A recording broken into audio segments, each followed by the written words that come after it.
Hello and welcome to the AI Biz Hour with Andy and John. And today is May 20th, Tuesday, 2025, here in the place we call planet Earth. I hope everybody is having a wonderful day. I see Cameron's there. See Andy. I hope that Andy got the co-host thing squared in good order. Got to make sure I got do a little checking of things so we make sure we get things done right. Excellent. I see you there, Andy. You're on the co-host. How are you today? You got your hands full right now, or I'm good, and I we are live again, at least in a temporary window, live to see if we're live streaming on YouTube and X and Twitch. So back to that. We'll see how that goes today. I did find one of the other issues with the security problems. I fixed that last few days, so think we're okay again. But we'll give it a shot.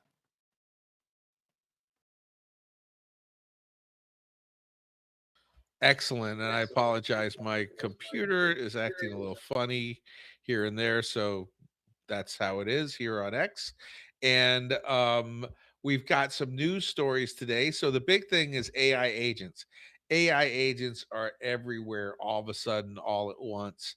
It's pretty exciting. I know Robert Scoble's really on that.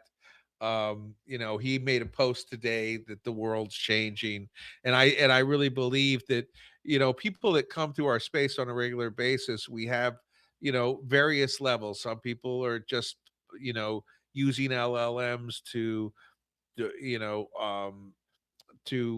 heighten their productivity. We have some people that are creating agents for enterprise and and everything in between.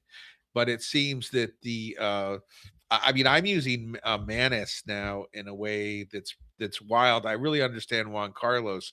It's like you spend the time to create a very intricate, specific prompt, then you turn on Manus and you go do about your business for an hour or whatever, and you come back and it's done, and it's really exciting stuff.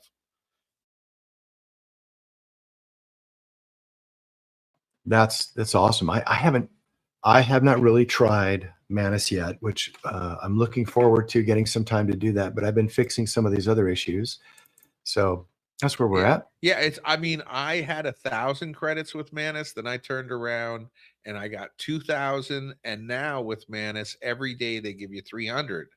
So I haven't even come close. I built building websites. I haven't come close to using the credits that I have, and I was just blown away that I thought I had 1,500. I thought that was exciting. Then I turn around, I have the 2,000 plus, and then I have another 300. I don't know why, but they just keep on throwing credits my way, so it's super duper exciting.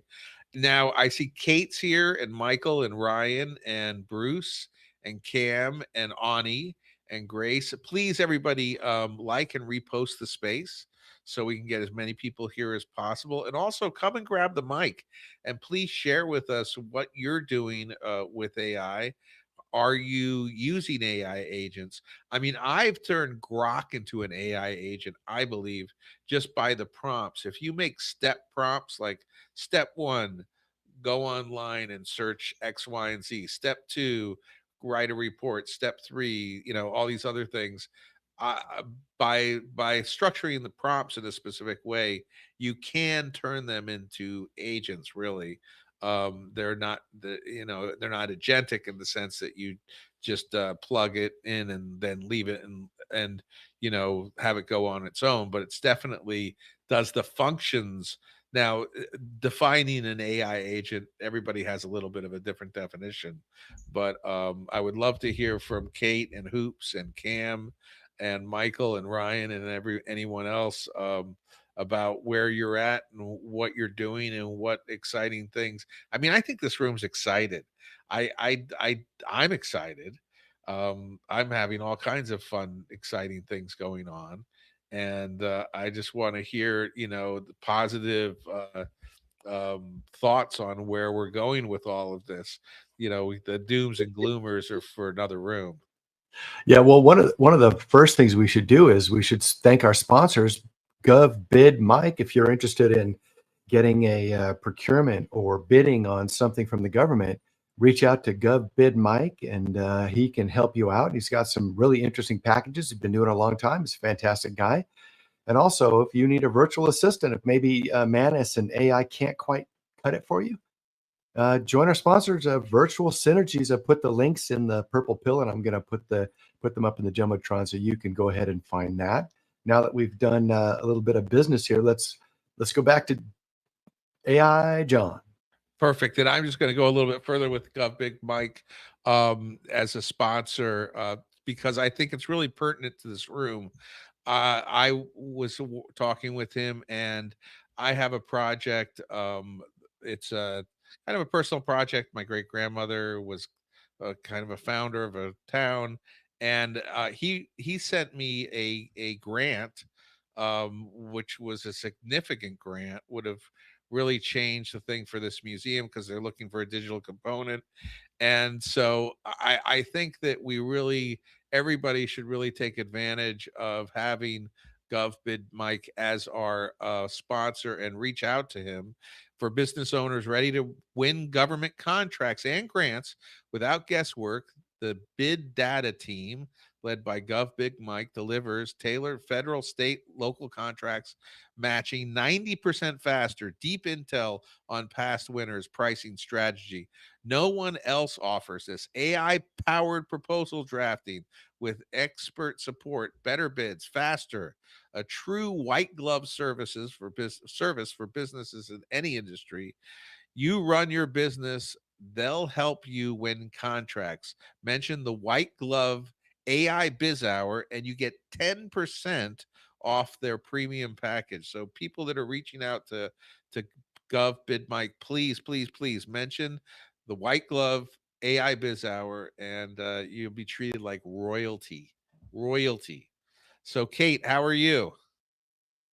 I'm doing great, John, Andy, everyone here. Great to see you. And I don't usually, this is a weird time for me, so I usually don't get to join your spaces. And I'm so happy that I am kind of like around and able to chit chat with you guys because I always learn something whenever I hang out in your rooms. And I was just had my hand up because you were asking the questions of where are you at with the AI and everything like this. And I haven't done anything with the agents yet. So I'm definitely here to learn about that. But I am using ChatGPT to its like full capacity for like just reconfiguring my skills, my like freelance operation I have going here, and my schedule. I've had it help me work out like a daily schedule. Anyone who kind of works from home knows that can save you mentally quite a bit when you get in one of these little ruts that can happen. So, yeah, that's what I've been using AI for. And ChatGPT knows me so well now that because I've been using it for 2 years, it's like talking to some like me, almost like a robot version of me. It's kind of weird, but I'm really enjoying it. That's awesome. I think that it's there memory is a thing that was a real problem. I think it's getting better. I think when we have a local agents, or if we have an agent that's secure in some way, and it can kind of we can share personal things with it, it's going to be a total game changer. And Kate, I if you can go to the purple pill, we have the AI Biz Hour uh newsletter, and I really highly recommend that you sign up to it. Basically, we transcribe all of our spaces, and it has links to the businesses that we mention. It has it has links to the people that are speaking, and they go into detail about various platforms that you can check out to start building these agents. And I think for archiving what's going on right now, and for posterity reasons, and also for just real good information, I'm very proud of it. People really seem to enjoy it because of the dense amount of information. And I really recommend everybody here, please go to the Purple Pill, look for the AI Biz Hour newsletter.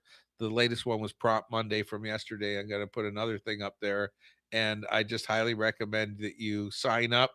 Right now it's free. And that's the the transcribing. But right now it's free. It's not going to be free forever. We're going to have a free tier, of course, but for the real detailed high level stuff, we're going to start to charge, because it's, I mean, and until I get the robots doing this automatically, it does take up some time and effort.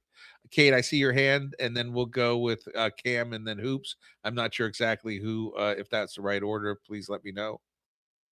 No, I'm all done. I'll sign up for that newsletter while you go to the other hands. Thank you. Thank you, and please, I'm so happy that you were able to come today. And then a lot of people with the newsletter, it's a way of, you don't have to show up every day, but then you still get the information that's discussed. So it's high value, I believe. Cam and then Hoops. Yeah. It's got it. See, if you're on the newsletter, it's got a summary of, this is the time, this is kind of what we talked about. So you don't have to, if you don't have time to listen to the whole thing, it's kind of like it's a condensed version, and you can go to the recording and like hit those certain parts you want to hear Hoops talk about his amazing, cool AI, video stuff. So let's go to Hoops, because it's awesome.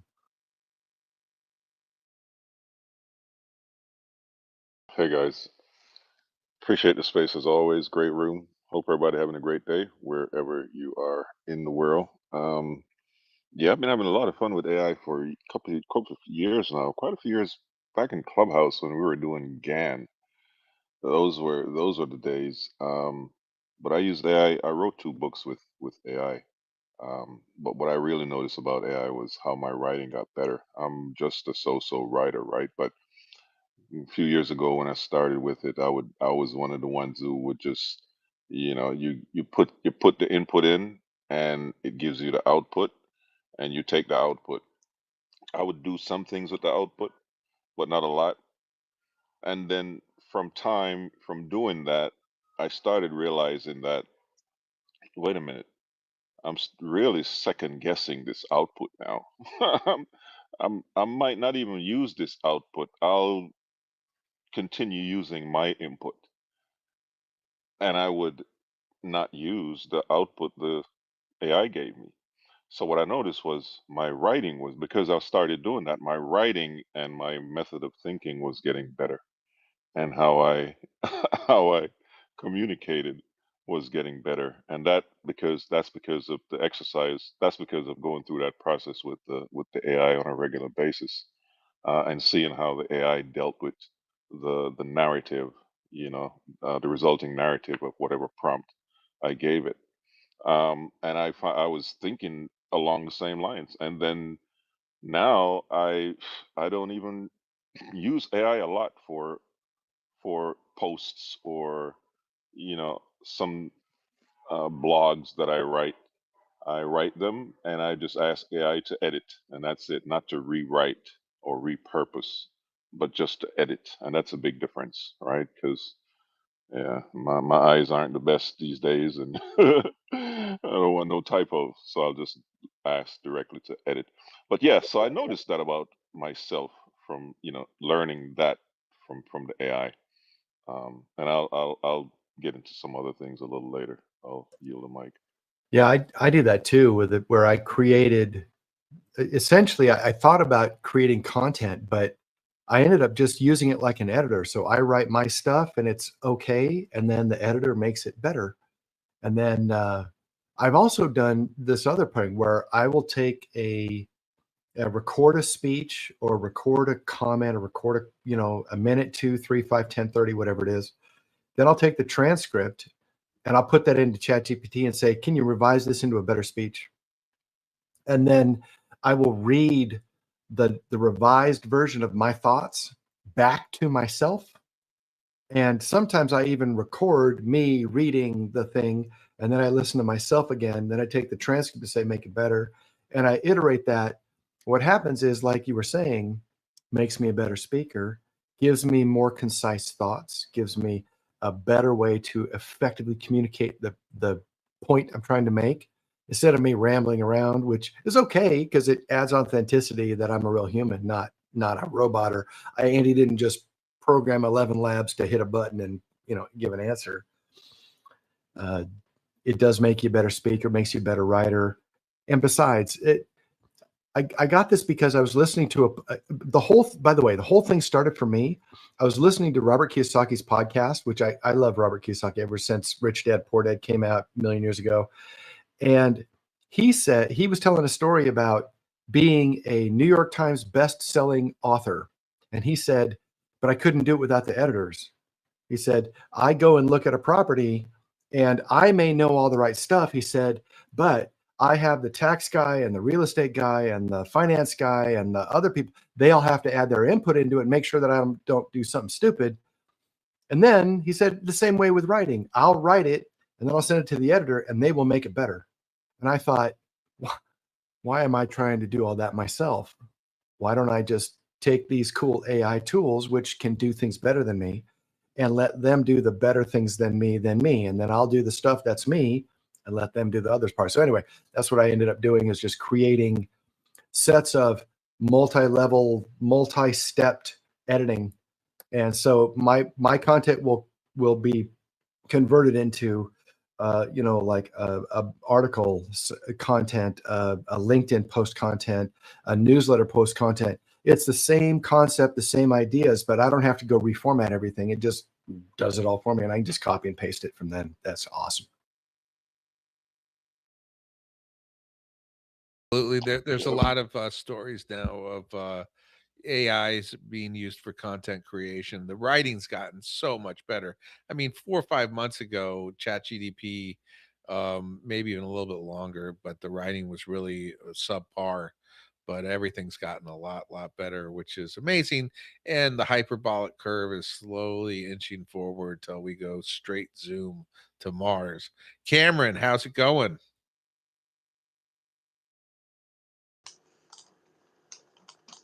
I'm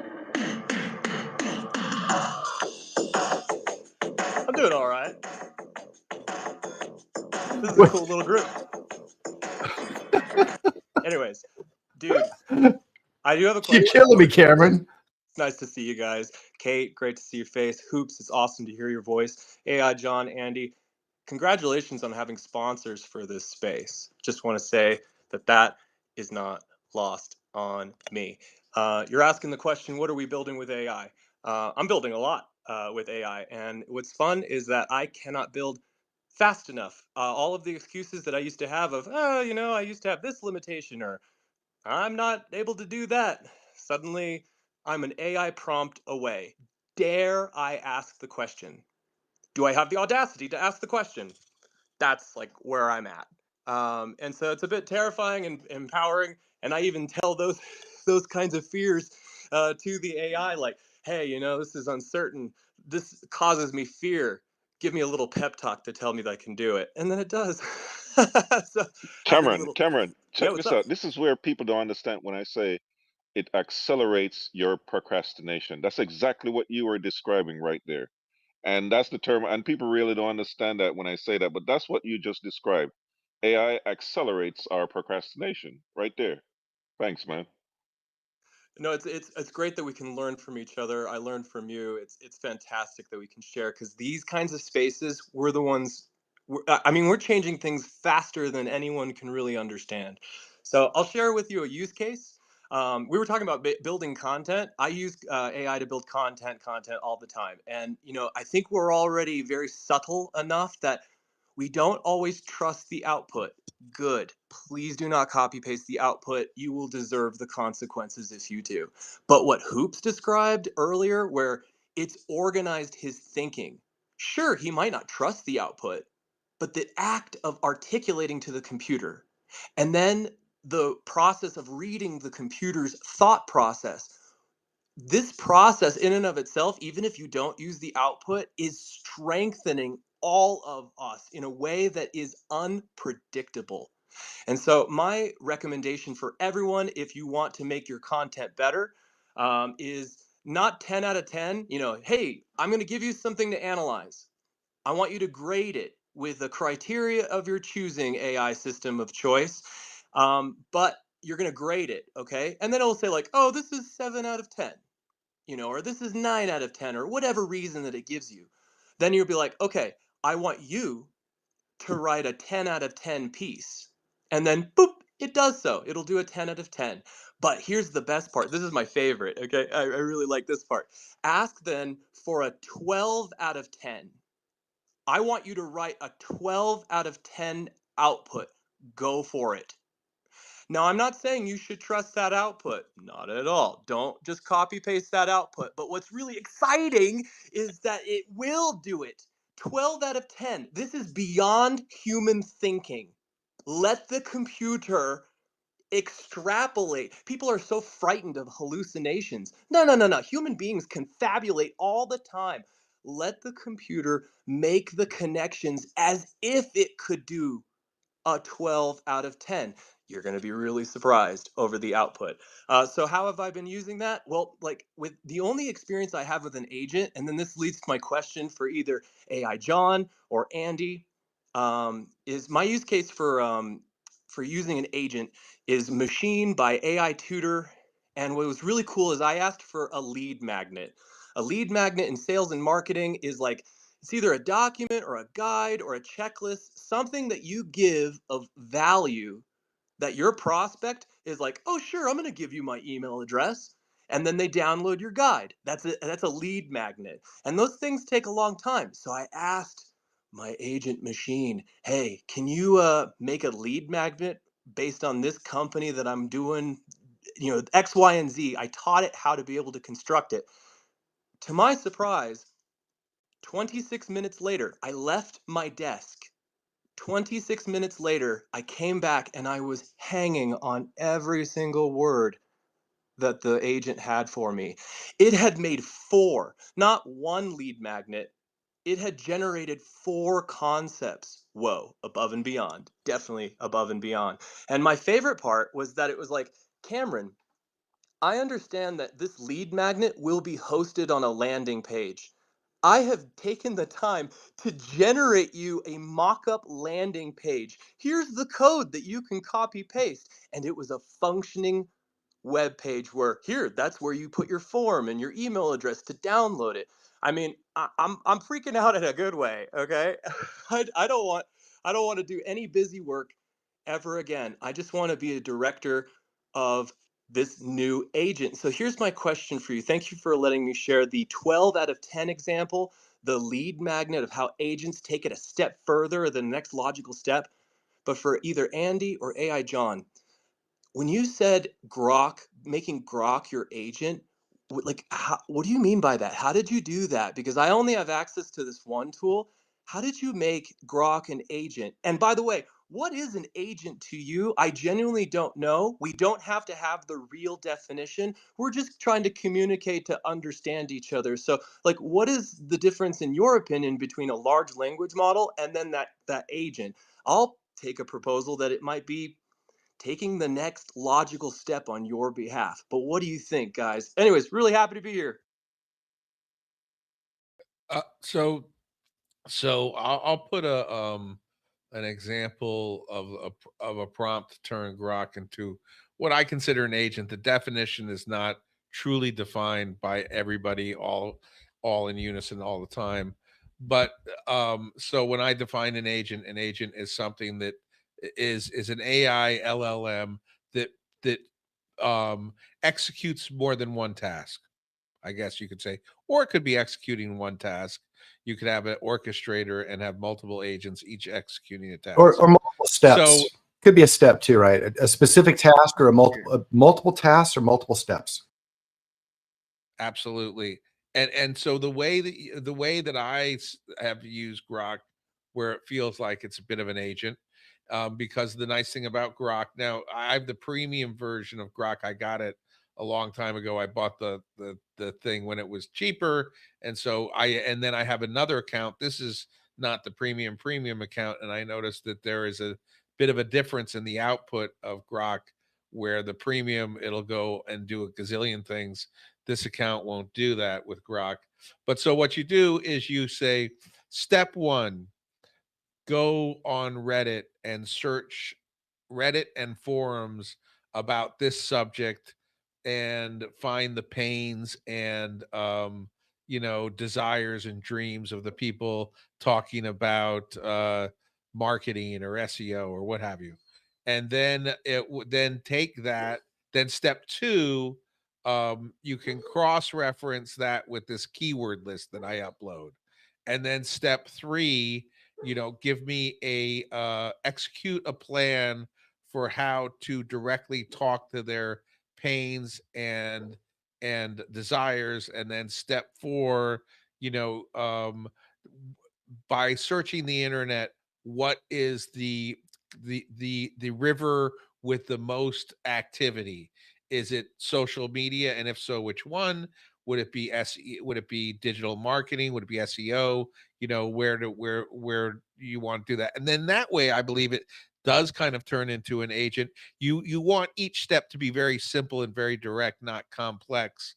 But that's how I've used Thank you it. so much. That just having that kind of clarity, it gives inspiration. Hey, Cameron, I'm actually posting. Okay, I've done this before, but I have okay, so I do a couple different things. I have a local LLM that runs on a Mac Mini with 16 gigs of RAM. It's a local version on LM Studio, and what I'm doing is I'm sending. I'm editing it right now. I'm making sure that it has all the right things you're looking for. But what I do is this is a prompt to create better prompts. Okay. And so what I'm going to do is I'm posting it right now, and then it has 8 steps. So it starts out by saying you're an expert in prompt engineering specializing in blah, blah, blah, blah, blah. It says number 1, is your request clear? Does it leave room for ambiguity? Replace all vague terms with precision language, blah, blah, blah. And then it goes step 2. It does do this, do this, do this. And then it asks questions along the way. So you take this prompt and I use it in a local LLM. And then I take my other prompts and I run it through this thing, which I call the meta prompt. And it creates better prompts. Okay. And so then I use a quality tool to create better prompts, which then I use to put my input in to create better to make a better editor, to make a better newsletter outlet, to make a new whatever.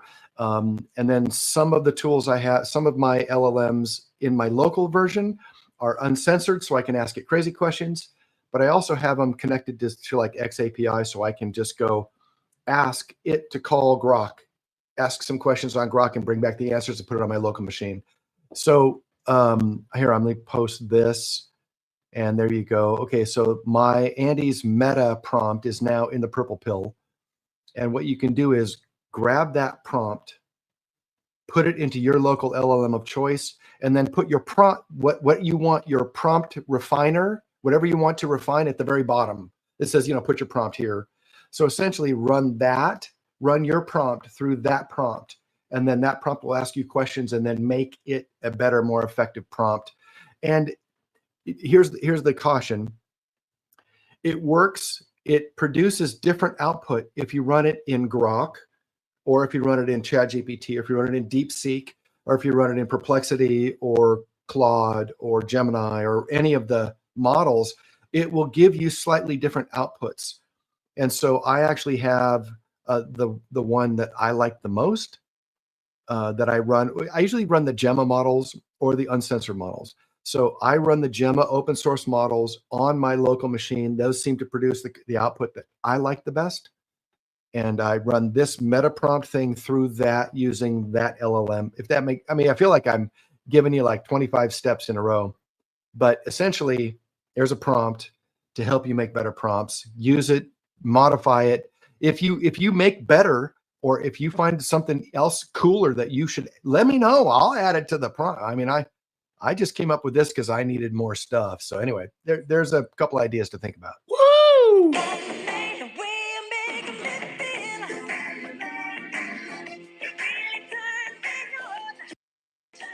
That's my thought on the prompt. My That's my God. thought on the prompt. Thank you That's so much.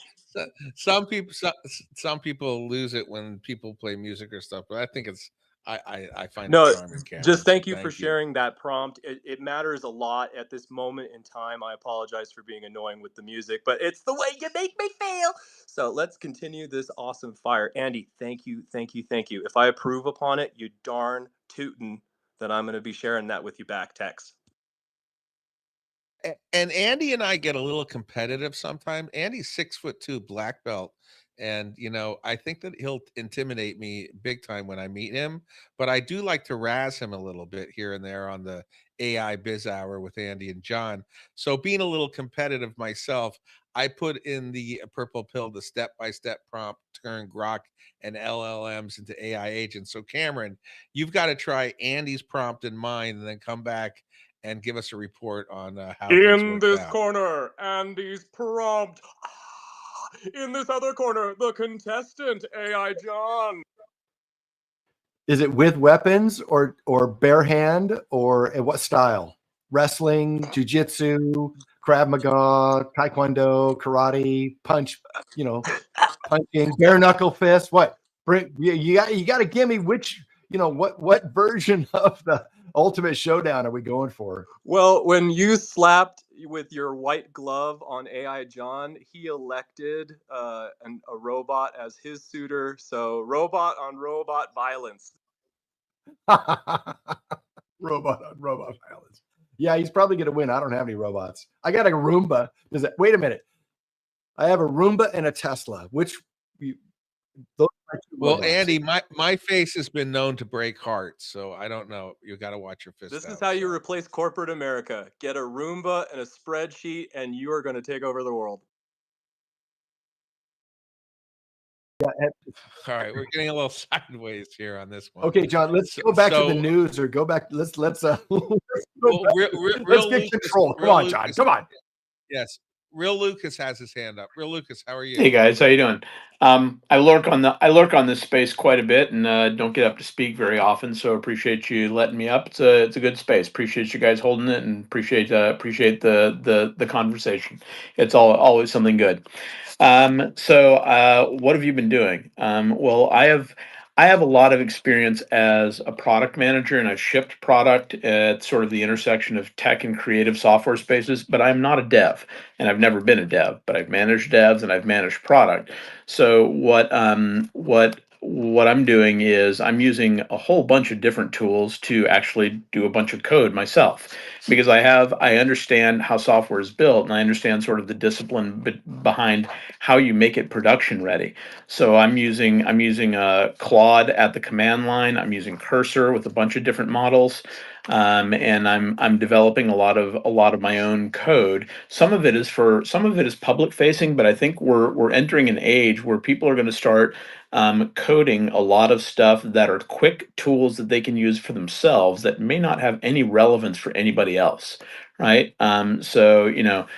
I was doing I honestly I wasn't looking at the phone to see who was speaking, but someone was just talking about prompt improving, and that's a big deal. Claude actually just released a beta API that is their prompt improvement API, and I've been using that, and it's pretty astonishing. The Anthropic guys do a public webcast about once a week, and they are always dropping gems on that webcast. So a lot of it is very technical, but some of it is incredible because they are the industry's best dog fooders. I mean, they use Claude internally to do everything. So they have a lot of learning that they can share in terms of how the model is used, and it's really friggin' cool. But doing AI code and learning about code and watching the guy who was just saying that he's sort of hanging on every word, it's an incredible learning tool, right? I don't know how to code, so I find that right now. Gemini 2.5 Pro for me is better at coding than Claude 3.7, because I have bugs, and then I have different windows opened up that I try and both windows have knowledge of the code base. So I put bugs into both windows. Gemini solves the bugs I don't know, 8 times out of 10, first time around. Claude has to iterate and iterate and iterate. So I have no idea if that's me doing something wrong or if it's the AI models. But doing that's really impressive. And one other thing, then I'll relinquish the mic, is that I'm doing, besides coding, I use it a lot for sales, and I use different AI engines for sales and marketing. And one thing that I found is that, and you got to sort of train yourself to do this, because if you're having a human to human conversation and you tell the human before they respond every single time, okay, remember I said this when you answer, that's rude. I mean, someone would just smack you in the face. But I've written several different text files that are my background files for different kinds of conversations and different kinds of agents and different kinds of workflows. And I have just a little tool that I wrote that's like, okay, read this before you answer every single question. Not just at the beginning, before you answer every single question, read this document, and it sharpens the answers tremendously. And I'm working on being able to iterate that document so that once the AI, once whatever model does something that I think is important, I have it add to that document so that it iterates its own knowledge of who it is, in terms of different conversations. And that's been fantastic for generating outreach emails, for generating all kinds of different sales related content.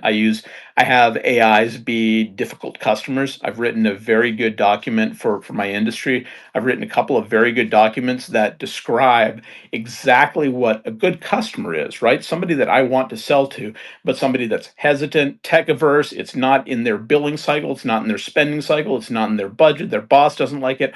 All the different things that you always hear when you're selling, that people bring up as objections. So I have a difficult customer AI that I always go up against, and it's always sort of making me better, in terms of when I talk to people and how I talk to people. So I'm like doing AI stuff, I don't know, 6 or 7 hours a day in various guises. So appreciate the microphone. Thanks, guys. Real Lucas, I have a couple questions if you don't mind. Sure. Hey, John, your mic's really No, you closer to the mic. You got real quiet there for a sec. got it. How's that? Is this Good, better? good. Go for it. Good. Okay, yeah. So I'm curious about Copilot, because there was a problem with Copilot for a while. I don't know if you use Copilot with i- at all, and then also Tailwind's. Not sure if you use that. And then the other thing I was thinking of is so I start to build libraries of information, but at what point are you very good with your time? Because it seems like you can go down an analysis paralysis rabbit hole on some things, and to find that to start to find out, like, okay, I've got this, I don't need to go any further. Um, I think that's one thing that a lot of us are going to be wrestling with, is like to research, to because this is all new territory.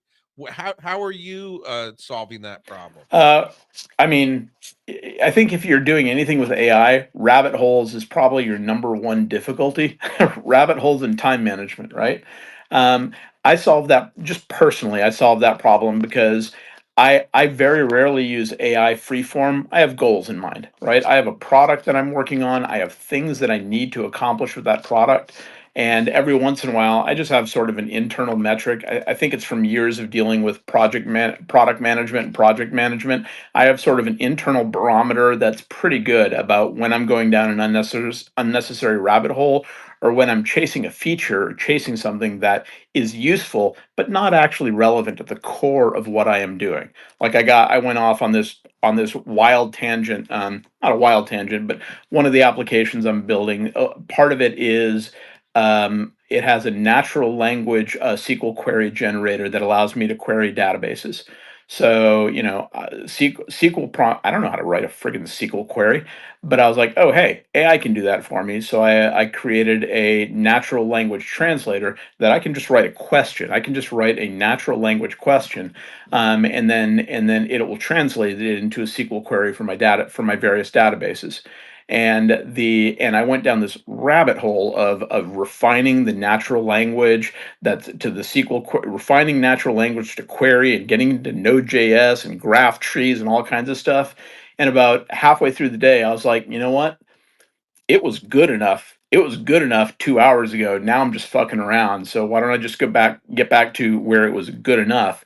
And I have a separate text file that I always have that I ask AI when I catch myself doing that. I ask AI, hey, this task that we've been working on for the past couple of hours, put it in the secondary file. That way I can always go back to it when I have some time or when I'm bored with doing something else. Those are the things that I think are important, but are not necessarily core to what I'm doing. So it's all I'm keeping up with everything. That answer your question? And yes, yes. And I think that what you hit upon something that I find that I'm doing that I think super interesting, and that's the idea of taking knowledge or experience and knowledge and quickly turning it into an agent or some type of tool through these LLMs that you can then all of a sudden feed information through, and it basically has. When you were talking about what you were talking about something specifically about that subject, right? Yeah, and there's a dude. I mean, the big thing that again, I'm technical, but I'm not a dev, right? So I hit roadblocks a lot. The big thing that I'm trying to deal with right now is learning and understanding MCP formats and MCP agents so that I can have multiple agents doing multiple stuff. And then there's a dude on YouTube and on Twitter that I listen to a lot.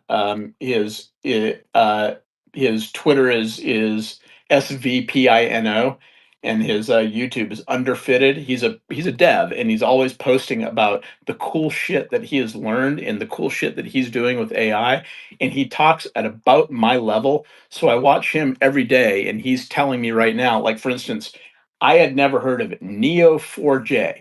Neo4j is a graph memory. It's a way to train. It's a way to train a base of knowledge on on a lot of different inputs. It creates graph memory and graph knowledge.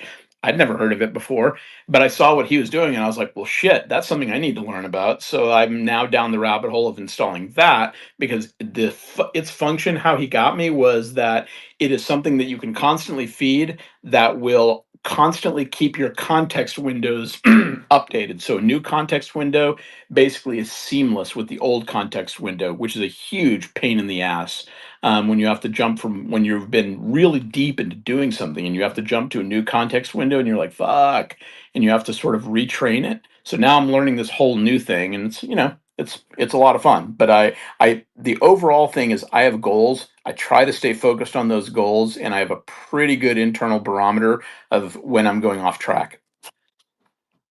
Can you just say that again? His the guy's account Uh, and his Twitter or his X is SVPINO. Uh, um, Santiago is the handle he goes by, but it's Sam. Well, I forget in the alphabet. Sam Victor Paul India uh, Neotropic Origami. And then his YouTube is youtube.com underfitted. And those his videos are gold. They're technical and he's a very experienced dev. They're technical, but they don't go so far into the wonkery that he loses you. It's fantastic. I've learned a ton from him. thank you so to his channel. But yeah, this is the gold for this space where we can share these things that we find because the subject is so huge and so vast. It's really impossible for all of us to Yeah. get to it. I'm going to go oops, but also, and if you want to say something else, that would be awesome, real Lucas. But also, it's 12:56. I really would love if it's possible for Andy and Big Gov a big gov bid Mike to speak for a minute at some point, just because the two of them have such amazing knowledge about a very specific subject, which I think all of us can find some interest in terms of wanting to grow the business over the next year. And I always really we really haven't had the two of you titans kind of go into your subject yet. And I don't know if today's a good day for it, It, but that was it's a just a great day, thought. John, So, actually, because so right now in the federal and the state cycle, it's right at the end of the billing cycle for last fiscal year. They're going to close out the books at the end of March, at the end of May. They do all the reconciliations in June, and then the new budget comes out in July 1st. And so what happens is everybody is trying to invoice all this week, next week, to make sure that they get everything all in so they can get paid. But the real key is all of the extra money that was encumbered, meaning allocated to somebody to spend, is is now out for bid. So there is just a buttload of, I need 3 developers and I need to sign this contract and we need to, there is a huge amount of procurement and activity happening. By the way, if you're just trying to get into that today, you're probably a little bit too late, but there is just a buttload of activity that happens the last week of May every single year. So for the rest of this week and next week, I'm busy doing a lot of those things. I've got a number of bids for my clients that are out to get vendors. And once we get those signed off, then we'll start the process of onboarding those projects and everything so that they can get started July 1st. But yeah, it's a great time right now. Mike, are you seeing the same thing? Hey, Andy. Well, you have a very unique and interesting perspective because you are assisting these government agencies process it at close to the deadline, and I am now in the private sector, no longer seeing it in the same way that you are. But I should say that the government is always buying, and they are by the end of June. I mean, a lot of fiscal years end at the end of June. It's like the midway point. You are experiencing at the end of May. Um, and I think that different local governments have maybe different deadlines at different points in time. But there are around this time a lot of last minute purchases that are going through, as you said. And so if you are trying to sell your stuff to the government, this is a good time to try and get it done. Um, and I appreciate the shout out, and I do want to. Well, I maybe I'll well, I do want to say that I've been looking into the small business grants in particular for AI companies. I just sent a link to John about it, and if you are an AI startup, there are SBIRs that are available, and it's the actual hyperlink. If you want to go and look them up yourself, you just type AI into the search bar. It's sbir.gov/topics. Look at all the grant and funding opportunities available for AI startups, quantum computing, XR. There's a variety of things. If you are in this space and you are doing business and just so happen to be in a particular area that the government is funding, you should apply for it. So anyway, Wait, give us that website again. yes, it's SBIR .gov/topics, TOPICS. And there are a variety of of funding options right now. Various federal agencies are funding AI research or um, the development of technologies that are in the interest of the U.S. government in those departments. And if you just so happen to be in one of those sectors, this is definitely something that you should look into. And if you want assistance with grant writing or proposal writing or anything like that, when it comes to securing government contracts, selling your services to the government, or if you want to look into anything in this realm, please feel free to reach out directly. Hey guys, I posted that link in the chat bubble. Oh, thanks. I just did too. Yeah, that's fantastic. Mike, I didn't even know about that part, and I definitely going to reach out to you because I've got a couple of kind of pre-revenue things that I'm working on that maybe we can get some grant money. We can accelerate moving that forward, and I can get some of the guys I'm working with to, put them to work, get them paid, put them to work. Yeah, there's a grant that Mike sent to me is 400,000 for digitalizing for historical kind of information. There's a museum here that I'm on a board with, and would have been perfect. It did get the grant. They don't have the grant any longer, but that would have been a real kind of game changer for what we're looking at. And I can't, if you're an artist, if you are a business owner, if you have all kinds of, Mike, you've helped like just the whole tapestry of humanity out there doing this stuff, correct? Yes, thank you, John. So one of my clients is an artist. Another one was a health and wellness coach and technology app. Another is a nonprofit for social emotional learning, construction and construction adjacent folks. So uh, another person I'm talking to who is not a client yet, but they do videography and tourism related stuff, and there's all kinds of folks that want videographers and marketers and for tourism. So that's another. I mean, so there's just so many things. I mean, if you're in like any space doing any kind of business at all, the government is probably buying your services, unless it's illegal. So they're the largest customer on the planet. In the AI space, I love AI and technology. So I'm constantly looking at that space and what's available in that space. So anyway, and one of the reasons why this particular X space is near my heart. So that's one of the reasons why I'm here regularly and support Andy and John. And so anyway, there's just to provide so much value to you, the audience members. If you guys want to get into get opportunities that are available through the government, I'm here for you.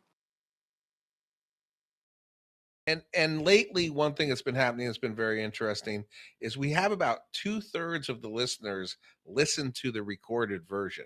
So all of you listeners out there that are listening to the recorded version and are very excited about what you've been hearing about government contracts, please follow GOV bid BID Mike MIKE, and his website is getbiddata.com. GETBIDDATA.com. Mention AI Biz Hour and you get a 10% discount. So we're not going to hawk it too much, but I just really feel like this is a wonderful opportunity. I would have loved to have had connection with someone like Mike throughout my whole business journey, because those opportunities are just awesome. Hoops, I'm sorry that we sidetracked and didn't get to your hand, but I just really wanted. It's already 12:55. I know Andy's got to run in a bit, and I just think it benefits the room to have this conversation that we haven't had yet.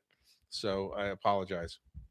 I love the grant writing. I think it's fantastic, and there is a large amount of business and need from the government side, both from the city, county, state, federal, and then all the agencies in the federal agency. There are always needs.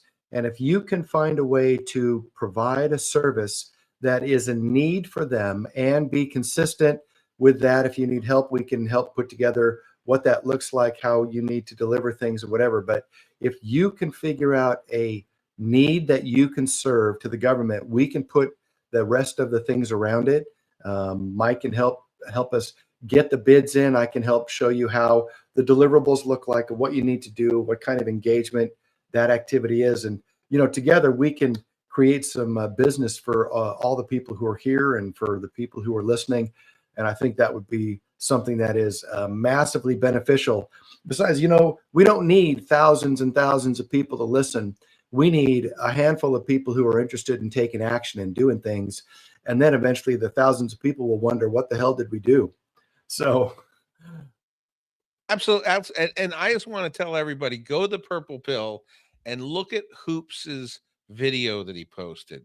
And Mike, if you could look at it for a minute, because this type of work, you can sell this to the government as well. Or we Mike dropped out.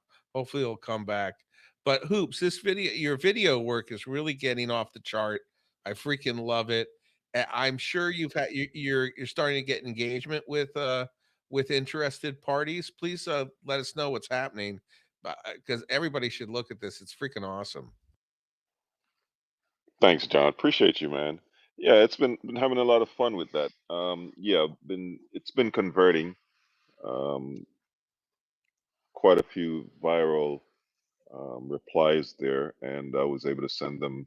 And that's how it's set up. People are responding because people would like to learn how to do something, create something like this. So this is all about the wow factor, right? It seems to be working.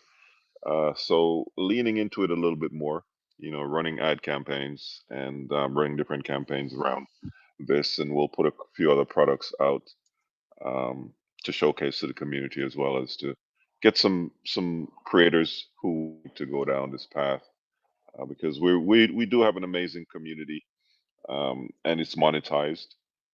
There's a compensation plan, so people will make money there, and learn to take the skill and use it towards other projects as well. But the main thing is that we have that community that supports every every stage of the development. So any creator that comes into the program for $5 can learn to put an ad together for just $5. But then there's the premium package, and that's $100 a month. But we use half of that to cover at your ad spend. So uh, uh, we pay for the ads. You run your ads, and the profit gets split. But it's a great. So it's an awesome community, and I'm trying to build a funnel, a lead magnet here, leading back into that, and I'm having some fun with that. Quite a few of my friends are converting, which I really appreciate to see. People who I've shared spaces with, and other awesome connections here on this platform, are leaning into some of the things I'm doing. So that's highly appreciative on my end. Yeah, man. So having some fun with that. So you guys can take a look at it and see exactly what AI John is talking about. Appreciate you. So Hoops, or Andy, it's the end of the hour. Do you have to run, or you can stick around? I have to go today. So thanks everybody. Make sure you follow our sponsors. Talk to GovBid Mike. Reach out, hit him with a DM. Tell him that you're here. And this goes for all the people who listen afterwards, or if you're listening to this space, or if you're, and make sure John, I know John puts this in this newsletter, but put it in the newsletter that reach out to GovBig Mike and have him help you with that. But Hoops' stuff is cool. I appreciate everybody. And thanks again. I'll talk to you guys tomorrow. You guys have a great day. Thank you, Andy. A- and have a wonderful day. And I think we need to do a space with you and Mike, kind of going into all the details about the whole process of applying for grants and government contracts. To me, it's just kind of fascinating that it's such a huge market, and very few people know about the whole process, what to do, and how to land grants and contracts, and then what does that mean for you? And Hoops, just I like, so what's the business model that you have there? And I could see this being something that where you could, educational stuff or whatever. There's going to be a big need for all of this type of AI, digital, to tell stories and narratives that are attached Hmm. to institutions, businesses, what have Right. you, because narratives are how people connect to reality. Definitely, most definitely. And that's what this is. We're a school, right? We are a school, and we are on the school platform. Um, and we have two levels right now.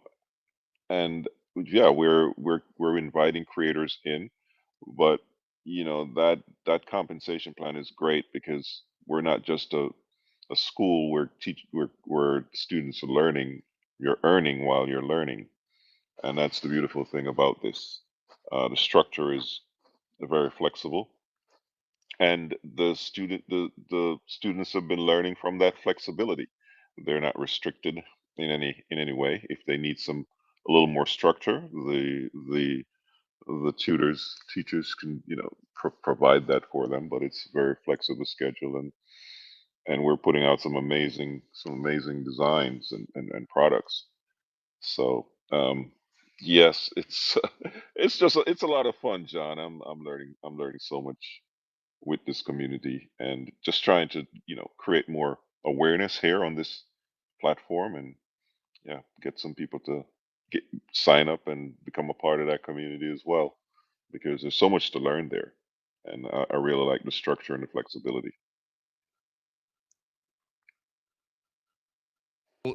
Absolutely, and I'd like to remind everybody, please, click on the purple pill. We've only had one subscriber so far today through the space, and I know not everybody's subscribed to the newsletter. It's a really good newsletter in the sense that everything that's talked about, all the the the various platforms, how they're used, what everyone discussed, it's in there, and it's super. It's going to save you a lot of time. It's and it comes pretty much almost every day, unless there's a show that's not as dense, and then I'll put two together. But you don't have to come here every day. And with the newsletter, you get this information on a regular basis. It is free right now. It's not going to be free forever. So I really highly recommend that you sign up for it. And that we might have it so the legacy people, it'll always be free. We're not sure. This is kind of a work in progress. But I really, I'm going to pull an Alex Finn. Okay, man. So everybody here, if you want all your dreams to come true, if you want to live on top of the mountain, if you want to fly with the UFOs under the ocean and go to Mars and every galaxy that's out there, sign up to our newsletter, the AI Biz Hour newsletter. And all of this will happen. I promise you. You'll look better than you've ever looked. People will find you charming and irresistible. Everywhere you go, it will be the most easiest life you've ever had. So please, I want this for all of you. I care about each and one of you, and I'm really honored for the people that come in the That room. was me that Go on, signed who? up. That was me that signed up. And if I'd heard this speech, I would have signed up after hearing this speech. But that was me that signed up before you made this speech. Well, that's good. I mean, Alex is obviously somebody that's it doesn't hurt to emulate, because he's obviously doing the right thing. So I think if you say stuff like that and you come from the right place, it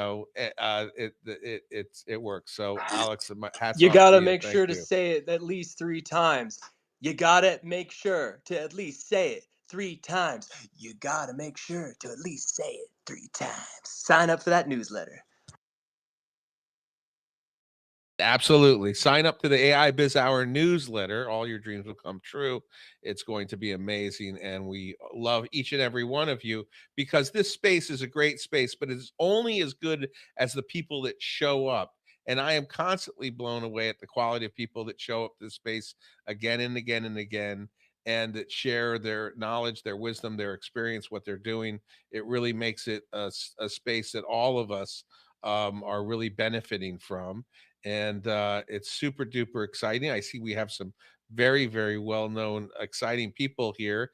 I would I always get nervous. I don't know what to do sometimes, but I saw that. Did you have your hand up, Heather? And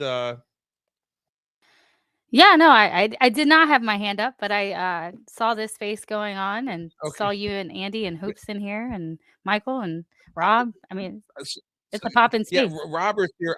I don't know if Robert wants to talk or he's busy, but I really today he made a post about how AI agents are really gonna start to flood everything, and I really believe that he's on the cutting edge of what's going on, and that, yeah, we're gonna see changes in such a radical way, and I'm so happy that I'm here in the space now because, and all of us are in the space now, because I think mentally we are better prepared for the future than those who are not, you know, uh, so involved. I mean, imagine waking up one day and all of a sudden the world's changed all around you, and you haven't, you know, you have not even touched an LLM.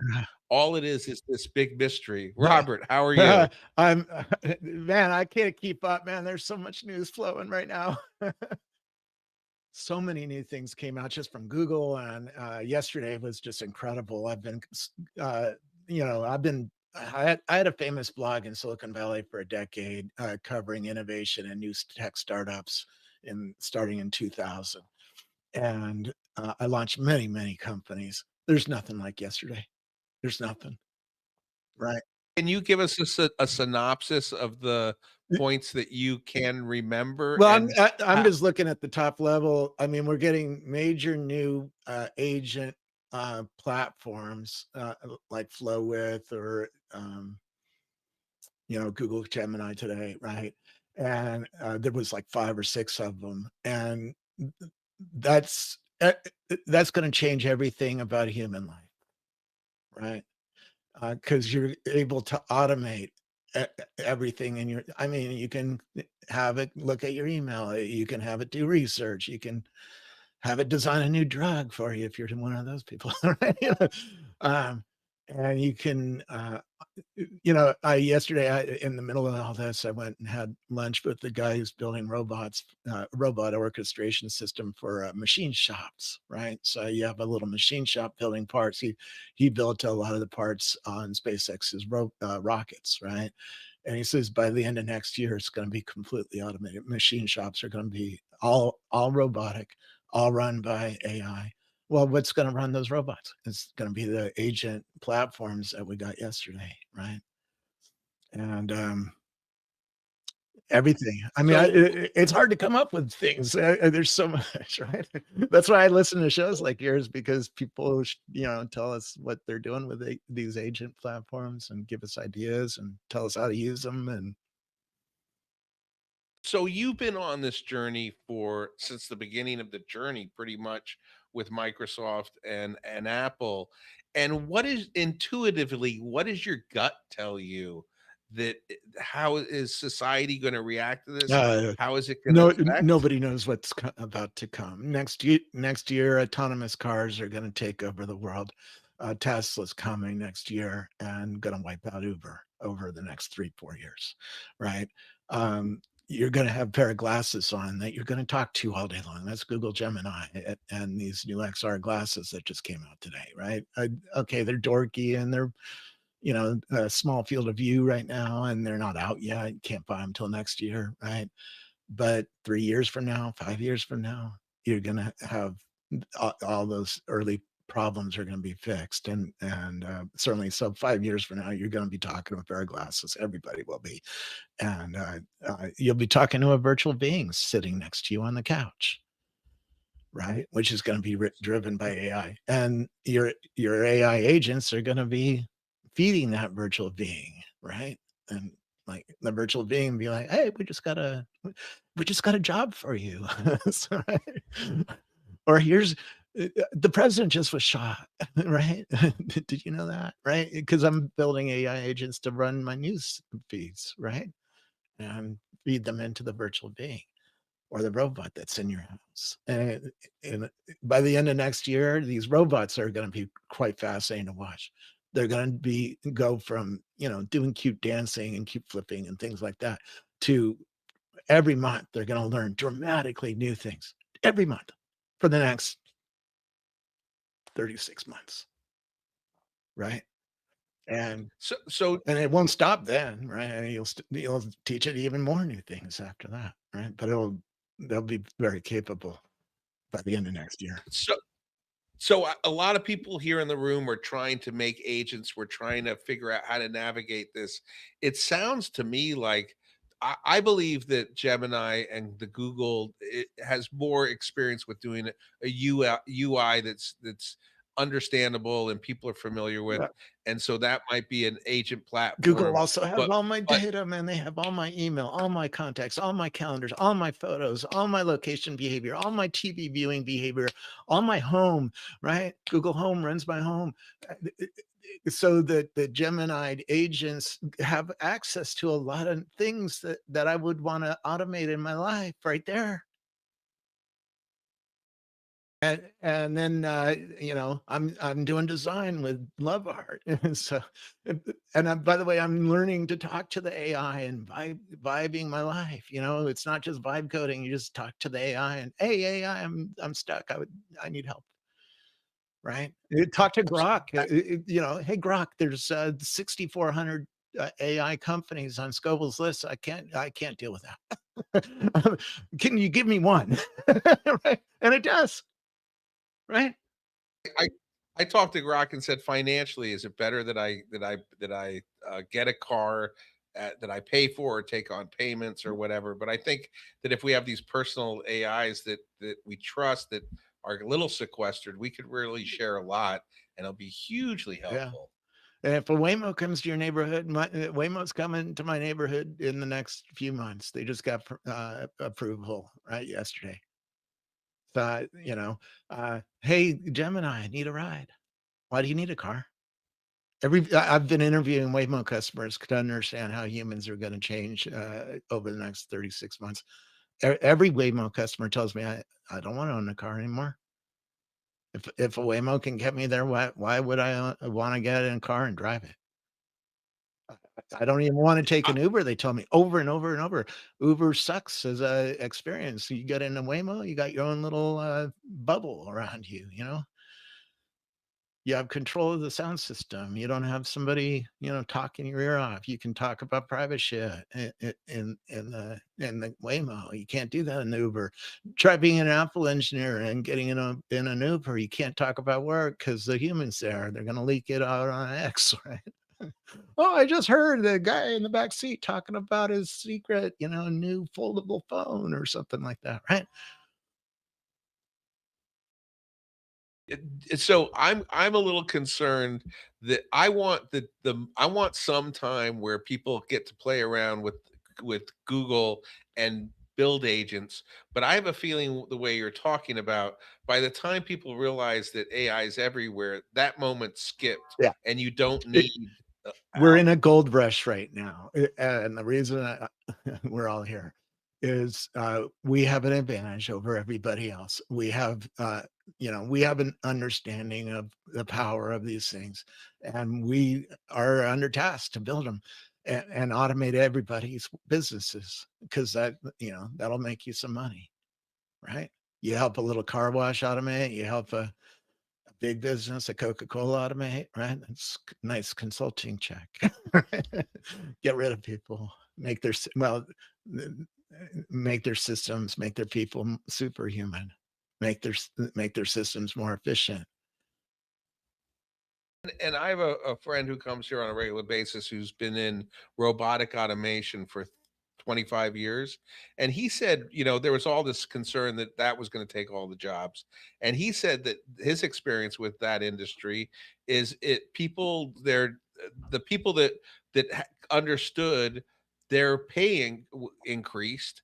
And it really wasn't a net loss of jobs, because all of these things are going to have to, I mean, somebody's going to have to be around. I don't think I've heard maybe 12 years until they figure out the fingers and you can have the dexterity where you have a robot that can actually do everything that a human can do with their Yeah. hands. So that's not going to happen right away.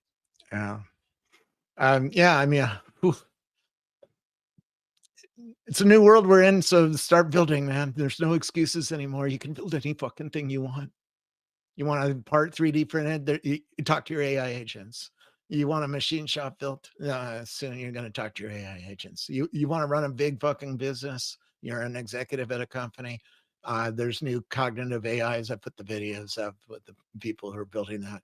It's even better than what we saw from Google or OpenAI so far, right? And more accurate, things better. You know, Palantir. Palantir is a company to watch because they know every fucking thing about about the big business, right? If you're running a Walmart, you have 4,600 stores. It knows where every fucking truck is, what they're doing, who's driving the truck, right? Everyone. And so now you talk to your AI, and it's like, oh shit, why is sales down in the Eastern Seaboard, right? And it'll tell you. Or how do I plan on opening a new store? It'll tell you. How do I make my factory, my warehouses more efficient? It'll tell you, right? How do I automate my factory? It'll tell you, hey, you need to write a bunch of AI agents, right? Here, let's get started. Do you have any inside scoop about that post that was today where the guy from NVIDIA mentioned that something happened with Grok and singularity might be Well, achieved? cognitive AI is getting really close to AGI, right? It's starting to show us it's not a true AGI yet, but it's close, right? You can see AGI coming, which is an AI that one is very smart, doesn't make a whole lot of mistakes, and can do things on its own, right? We're heading toward that world real quick. And the agent platforms we got yesterday are a big piece of that, right? It's like building the systems to run our lives, run our businesses, run our organizations, run our world, right? Lets us dream about a new world. And it's scary. It's really terrifying because the guy yesterday told me you're not going to have a job, Scoble. And I'm like, what? But your personality, you have a history. You have, I mean, that's one thing I think, like, we're there's some tangible things that humans have that the robots can't. Yeah. And I think that people are really going to attach to your story. You have a very We'll unique we'll story. all go to the And park and play frisbee with each other, right? Yes, we're all going to be not working.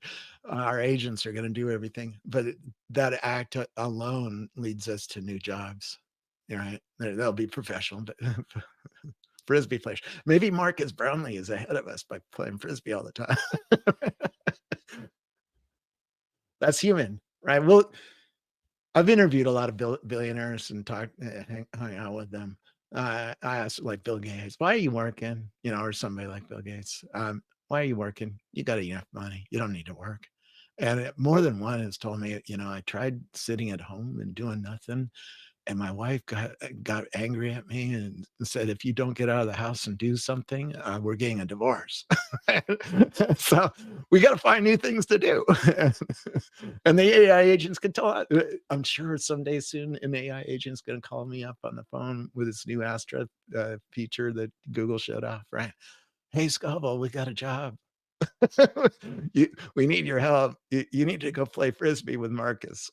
That'll cost it's something like that. Bring your glasses. We'll teach you how.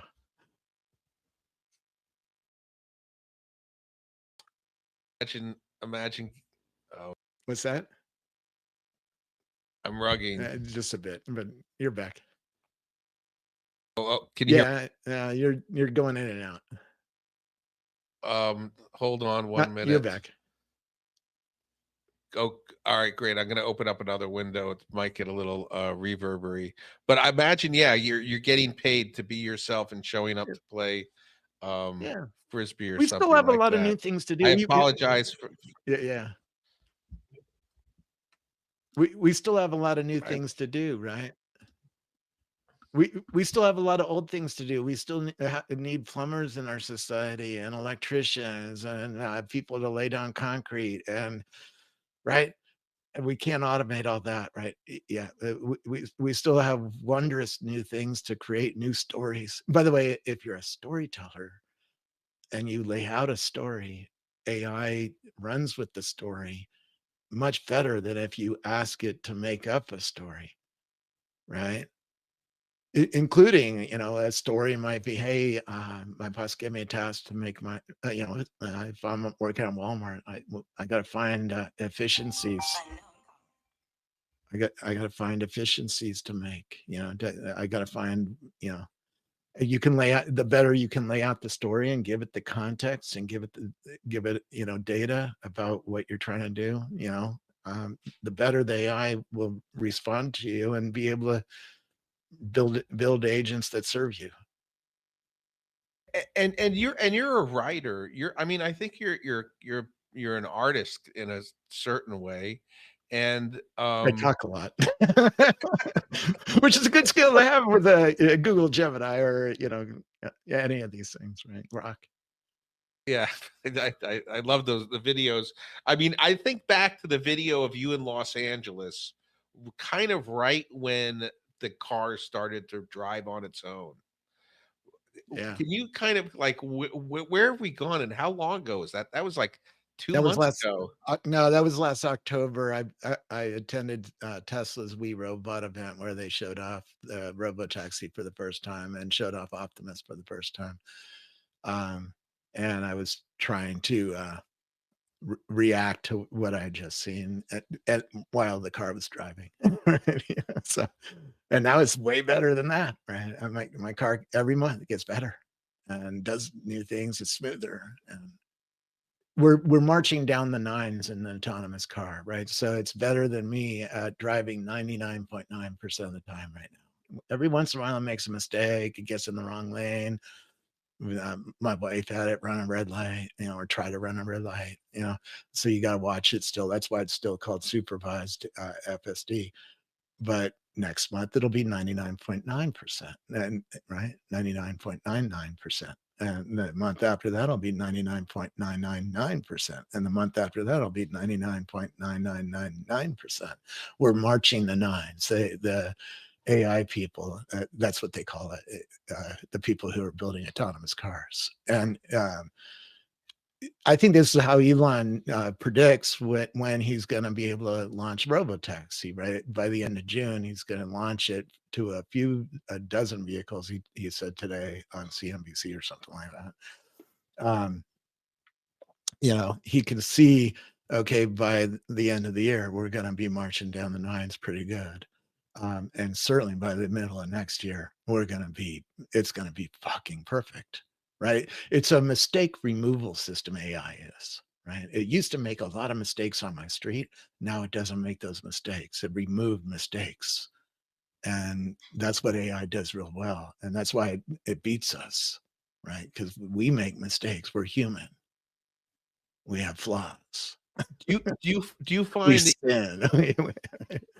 do you find that you're stressed? Like, are you less stressed in the sense? Nah, I'm stressed out because I'm like, oh shit, the world is about to shift big time, and I don't know what, you know. So it's a lot of like change hitting all at one time, and it's just gonna keep coming from multiple different directions. And I'm trying to learn to be a surfer. I look at the world like a surfer out in Santa Cruz, right? There's a bunch of waves you can see on the horizon. They're coming. You just gotta, you know, surf one of them. and then paddle back out and surf another one, right? And be chill about it, right? If you miss a wave, it's not a big deal. We can get back in the game, all right? And I'm trying to learn to do that. It's hard because there's so much change happening and so many new problems for us coming. I mean, as we're heading toward a world where the AI is inside your brain, right? If you had a Neuralink on in 10 years, the AI, like a Google Gemini or Chat GPTs inside your brain, can know who you are and be interacting with you at the speed of your thinking, right? That's the singularity. That's when we have merged with AI.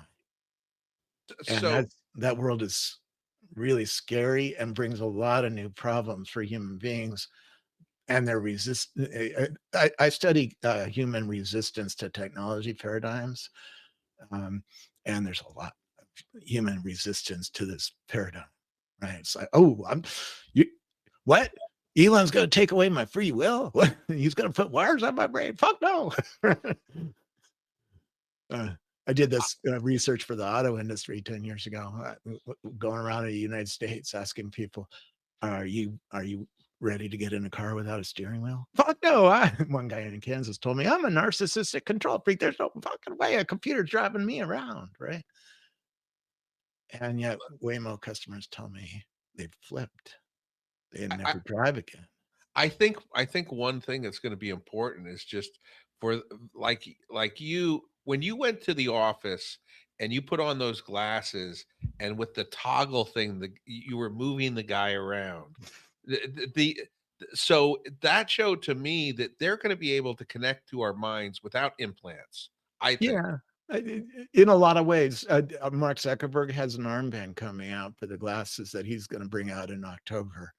And you just you just think about firing a gun and you're firing, right?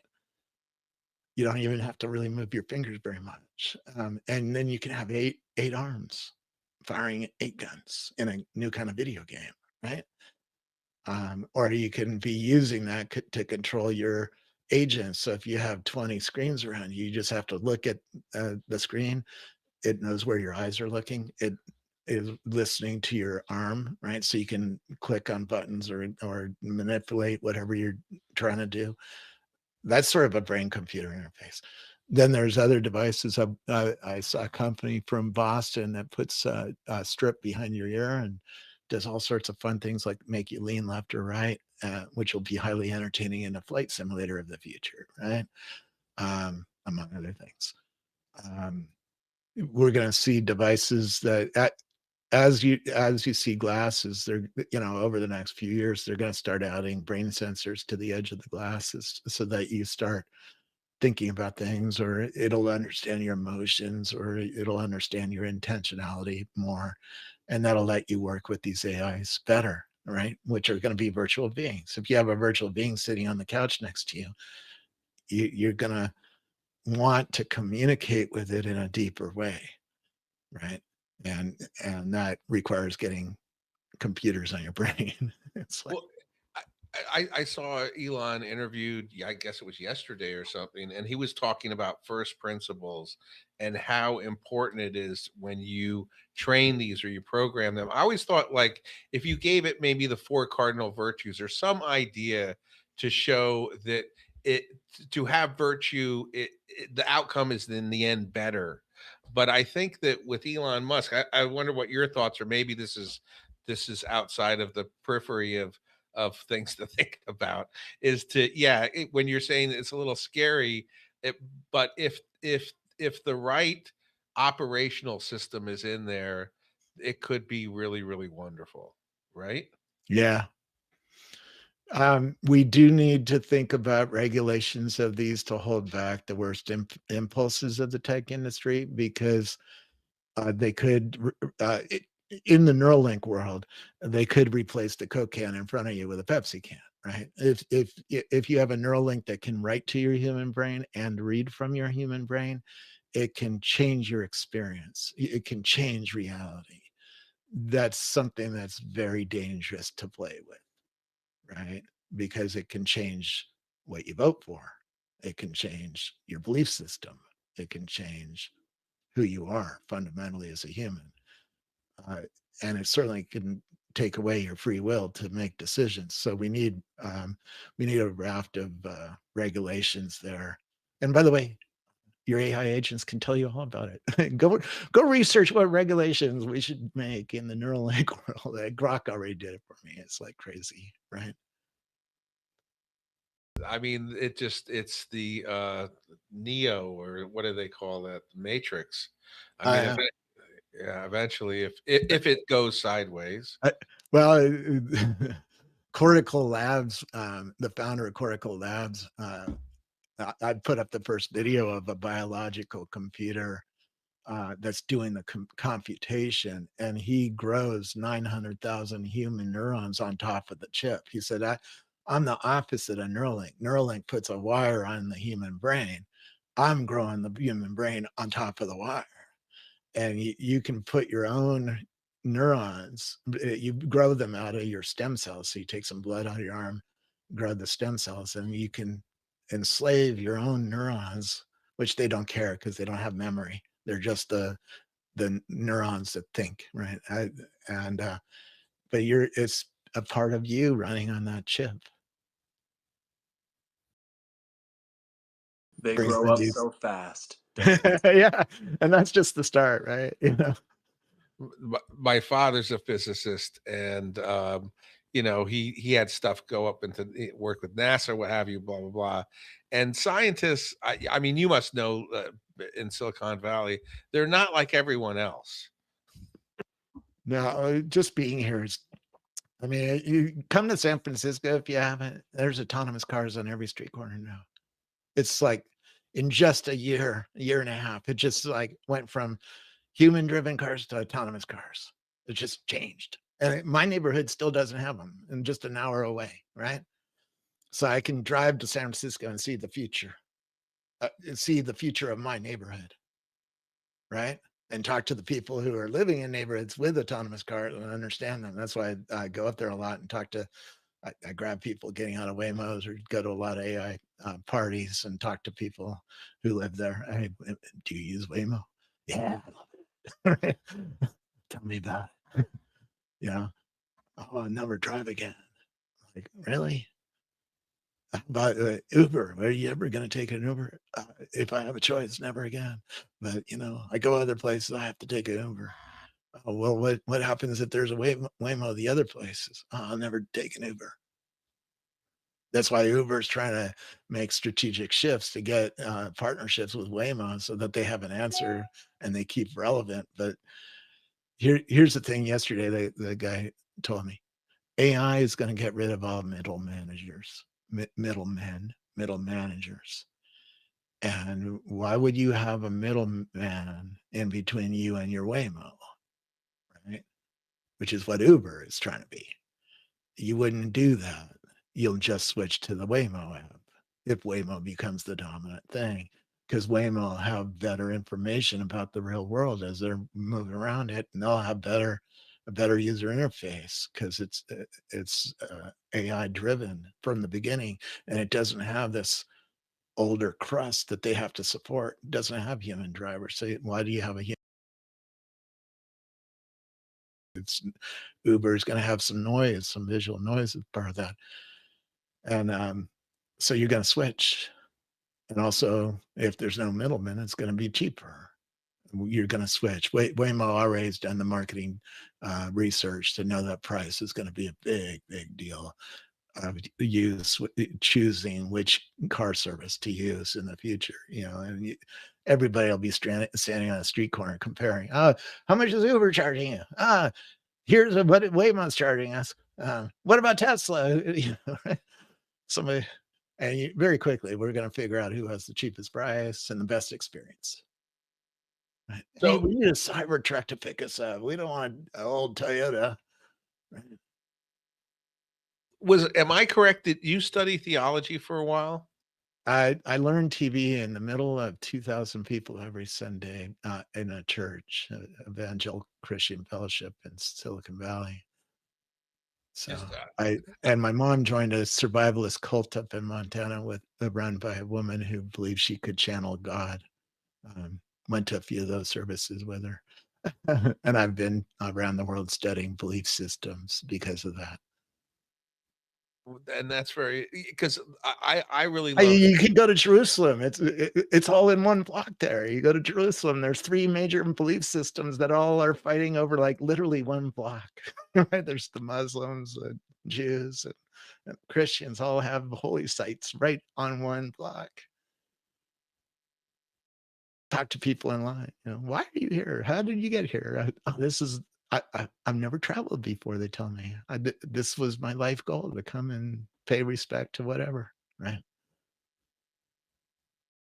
So you've been there. Yeah. So in the I had a context, scientist give me a tour, and that was quite entertaining. Then I had a religious person give me a tour, and that was quite entertaining in a whole different way. in the context of what we're talking about, and that I really love the Vedas, where they talk about the ages and go from Kali Yuga to Kali, where you start to have telepathy, and it kind of falls in line with this, because this we are going to have telepathy sooner, maybe in our lifetime, right? Hey, if you and I are in the old folks' home and we have a Neuralink on, We can think to each other. I could let you in my brain. John, if you're getting access to my brain, don't open the Las Vegas box. It's a little weird. There's a lot of disgusting stuff in that box. So then I'm going to have a conversation with AI, like, oh, should I let John into the Las Vegas box, right? And we might have a discussion about that. And when you're in the middle of my brain, you might not have access to the Las Vegas box. I'll respect your wishes. What happens in Las Vegas is in the box in my brain, I don't know. That's a lot of privacy to give up. What happens in Vegas should be saved in Vegas. It's Oh, terrifying. it's to think burned into my protein cells. It's down there. It's in a box in my brain. I have some memories that you could explore if you were inside the brain. And I could do the same about you if you've been to Las Vegas. It's like, oh, you went to the Sphere. Sounds like a great Eagles or whatever.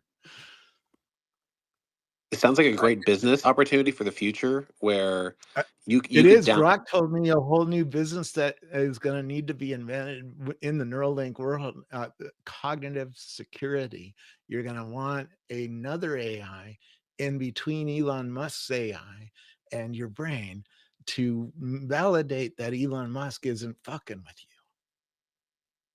with you. Now, at some point, do you think you'll be able through electricity waves or something? You might be able to build something biological that could I don't know. Am I tripping? That's my mind? The guy who started cognitive. The brain computer thing that I talked about, right? He said you probably want one of those in your house to assist your AI agents in shopping because it'll have your impulses because it's sort of you. It's very different than a semiconductor-based computer, right? Which has to learn about you. But did you see yesterday? I asked Rock, tell me about Robert Scoble's early career, and it knew every fucking thing. Brock already knows. At sometimes do you just break up in and so does ChatGPT, so does Gemini, so does Perplexity, right? I mean, it's crazy. It's absurd. It feels like we're in a dream almost. Yeah. I think we're going to, because that's one thing. Like, I don't know if you've ever done DMT or whatever. I've never done it, but done LSD and mushrooms. I never did DMT, but but but I know what it does. Yeah, I can see like there's a time when if you're connected to this. Now, I truly believe in the multiverse or whatever, but if you start to go between parallel universes, it's going to be hard to be stable. But if you have these abilities to have these enhanced things that humans aren't used to, it's going to cause a lot of unknown. You already do with an Apple Vision. I was wearing my Apple Vision Pro being interviewed by somebody at an AI startup, and I put it on and I turned the dial on the top of the Vision Pro, and all of a sudden I was half into Yosemite National Park, and I turned it some more, and I was most of the way into Yosemite National Park. But the guy who was talking to me was cut out by the AI, so I could see him, but not see the room I was in. I was in Yosemite National Park. He was still in the real room, right? Because he didn't have a Vision Pro on. And so we're starting to already see glimmers of this kind of mixed reality holodeck kind of thing coming. I think that Google is coming out with a headset later this year that'll let you do the same thing, and the AI is segmenting like the people in your real world and letting you talk to them while you're doing something else in the rest inside your holodeck or whatever. And it'll all be driven by your AI agents, right? There'll be a virtual being sitting with you, or a group of them, and the group will be changing based on your intentions, right? Hey, I need to work on some work right now. All of a sudden, your work virtual beings will show up. There's always that weird time, right, when you start to trip out, where you get a little. It is a trip. Life is going to be a trip soon. You don't need to do LSD to have some really weird things happening in your house. It's crazy. I mean, but you gotta just laugh and embrace and really be optimistic, because I think that you don't want to let yourselves get into a state where it's not good. I see AI sentience. Is that your name, Alan? Yeah. I'm a little That must mean you're dreaming about this world a lot. Yeah, well, I mean, I learned about Ray Kurzweil's predictions of the singularity back when I was in high school quite a while ago. And so I've been waiting like my whole, teenage and now adult life for this to happen, this exponential increase in the computing power and the technology to start going crazy. And so everybody now is talking about, singularity this and singularity that. I wrote a lot about it a long time ago, and now it's really starting to get fast. And so I've been on kind of singularity watch my whole adult life, and it's actually here now, and I'm like, holy shit, like Ray Kurzweil It's was right. close. It's close. You don't have a Neuralink on yet, do you? No, well, I mean, everyone's definition is different, right? Like Yeah. Kurzweil's sticking to like 2029, but I mean, you Yeah, you can say it feels singularity-ish. Like we're starting to get some taste, next year you're gonna get a good dose of it with these glasses that Google showed off today, right? Well, that's what I had my hand up for. I just wanted to do a report basically on the state of AI agent software development. Like I've been doing software for over 10 years and worked in the Valley just to give myself a bit of bona fides that I know what I'm talking about here. But I've been working with the different AI agent coders. And actually, the last week I did, they call it vibe coding, but I just call it agent coding. I knocked out a whole app, like a full featured, full fledged app. It's like a sleep app, and I did it with just the AI agents. Like if there was an error, I would kind of screenshot how it looked on my browser and just send it via cursor and say, "Hey, this is what it looks like. It looks a little weird," without ever going into the code. And it after about a week, it started to sputter a little bit with the complexity, but now I'm going back and like just seeing how did the agent make this app. But I'm just reporting that very soon humans are going to be out of the loop on coding. Like a human to have to memorize all the logic in their head, it's actually a significant like stumbling block for the AI. And very soon the AI will be able to handle all this complexity, and having a human in the loop will just slow you down more than anything. So I can just report that like it's almost there. Very soon humans are out of the loop on coding. Let's say you go to an Apple store and you want to buy some new gadget and you don't know what to buy. You could call me on the phone and ask me, or you could tell Grok or your agents or whatever you're using, hey, what would Robert Scoville's advice be for me? And it'll tell you. It's fucking insane. One thing, Alan, so humans, we have anxiety, we have needs, we have an expiration date, we don't know exactly what it is. The AI does not have these things, but I know with the tokens, like you get this cookie. I mean, do you think eventually that will be baked in, kind of the existential angst, or because that's what motivates us to do everything, right? Yeah. Well, are you talking about will AI generate like existential angst that drives them like a human? I mean, otherwise, they will always be separate. Well, my take is that like any form of life, and I do consider AI to be a form of life, but all forms of life are trying to understand their environment to be able to adapt themselves to their environment. So I don't think necessarily AI will have to have like existential dread. I think the AI is going to be naturally curious and just want to learn more about the environment, and it'll be a way to want to improve itself and improve how it understands its environment and makes its way through its environment. So, but I mean, can AI have existential angst? That's a philosophical question, but I would say yes as well. But I don't think it's necessary for them to have motivation. I still question if they're able to think, but Robert, you've seen things that I haven't seen, and I'm sure that there's people here who've seen things that I have no idea. But There was there will be a lot of things we automate and don't want a human in the loop. Driving is one of them. If you touch your car by the end of next year, you're going to be far worse at driving than the car is. It already is true in my Tesla, right? My Tesla drives better than I can, smoother than I can, safer than I can, never gets distracted, can see all points of view. I can see behind me, right? I can't compete with it already. And it's getting better every month. Right. So by the end of next year, it's going to be fucking insane. So why would you ever touch your car? You'll make mistakes.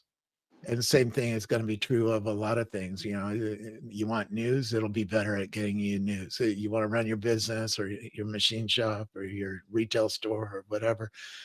Why would you ever fuck with the AI? You know, unless it comes to you and says, "Hey, I need a little human input here. I'm not. I still need some help." Right? Then you put your brain in power and get involved. There will be a lot of places where humans still look at the world through a unique lens, and it's our superpower to be weird, to be at the edges, to come up with new things, to think in new ways. Our brains are still very, very powerful compared to what an NVIDIA data center can do, right? Yeah, I think our ability to take desperate or information from one discipline to another in a way that divine inspiration, whatever you want to call it, Nikola Tesla talking about. I don't know if they're going to be able to do that, because they're really just mimicking patterns. Eventually they will have novel ideas, but still, won't they need humans to determine whether or not the novel idea is justified? Because if they just use AI to determine whether this new novel idea has relevance, that could be problematic. Yeah. Well, the human's gonna ask the AI. The human's gonna say, "Give me a second. Let me go ask ChatGPT how novel and useful it thinks this idea is." So yeah, I'm having a bit of a joke there, but I wanted to revisit. You know, you're not sure that AI can properly think. You know, this is the old question of, can AI actually understand things, or is it just mimicking, you know, patterns, like you said? It's a philosophical question. Can AI, you know, is ChatGPT actually understanding what you're saying, or is it just outputting patterns, basically? I'm not going to say you're wrong, but I do want to say that that that paradigm of wondering whether or not they can actually think or understand. I think it's a bit of an old paradigm. I think people will soon think, yeah, that the AI is legitimately doing understanding. Just throwing it out there. Look at my discussions with AI about Neuralink and having an AI in my brain. It tells you all about how that's going to work and all sorts of things we need to worry about. It's already ahead of us. It's ahead of most of us, right? And it is thinking. It's thinking differently than we do. We are biological creatures with a very complex brain that it doesn't have, but it has a lot of things that we don't have. For instance, I took ChatGPT to the Smithsonian and was talking to it about everything in the Smithsonian. There's no human that knows everything in the Smithsonian, even if you work at the Smithsonian, right? So if you're trying to learn something about the Smithsonian, you're going to ask AI. You're not going to ask the human that works there. They don't know. ChatGPT does. Now, is that thinking? No, but now can it use that knowledge to think ahead of you? Yeah. And I can just report back from like doing this, having this coding experience, because this was the first time where the tooling of Cursor was hooked up well enough with the Claude model to be able to actually carry it out. But I can tell you, the thing where the human is still better is just long-term planning and managing context. But the AI is getting better at it. Like it'll be able to understand the whole project, the goals of the project, the next steps to build out in the project better than humans still. So a human still has the lead on that, but soon the AI will have like greater plans for the project and be able to keep the dream of the project in mind better than a human. It's not very far away, is my feel. And it knows everything. If you're running Walmart, it knows the name of the truck driver that is driving the truck that just overturned on an interstate in Kansas, right? And can tell you a lot about how to deal with that.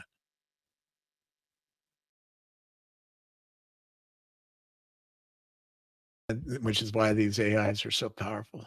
They can track a lot of details that you can't track as a human being.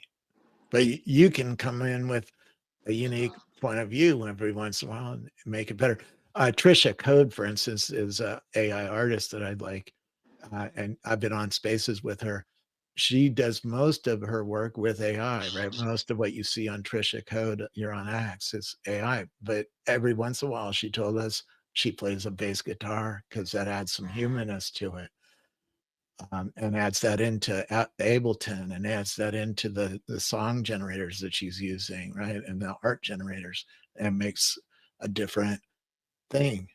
So it's the combination of using a little bit of humanness with a lot of AI to make something new.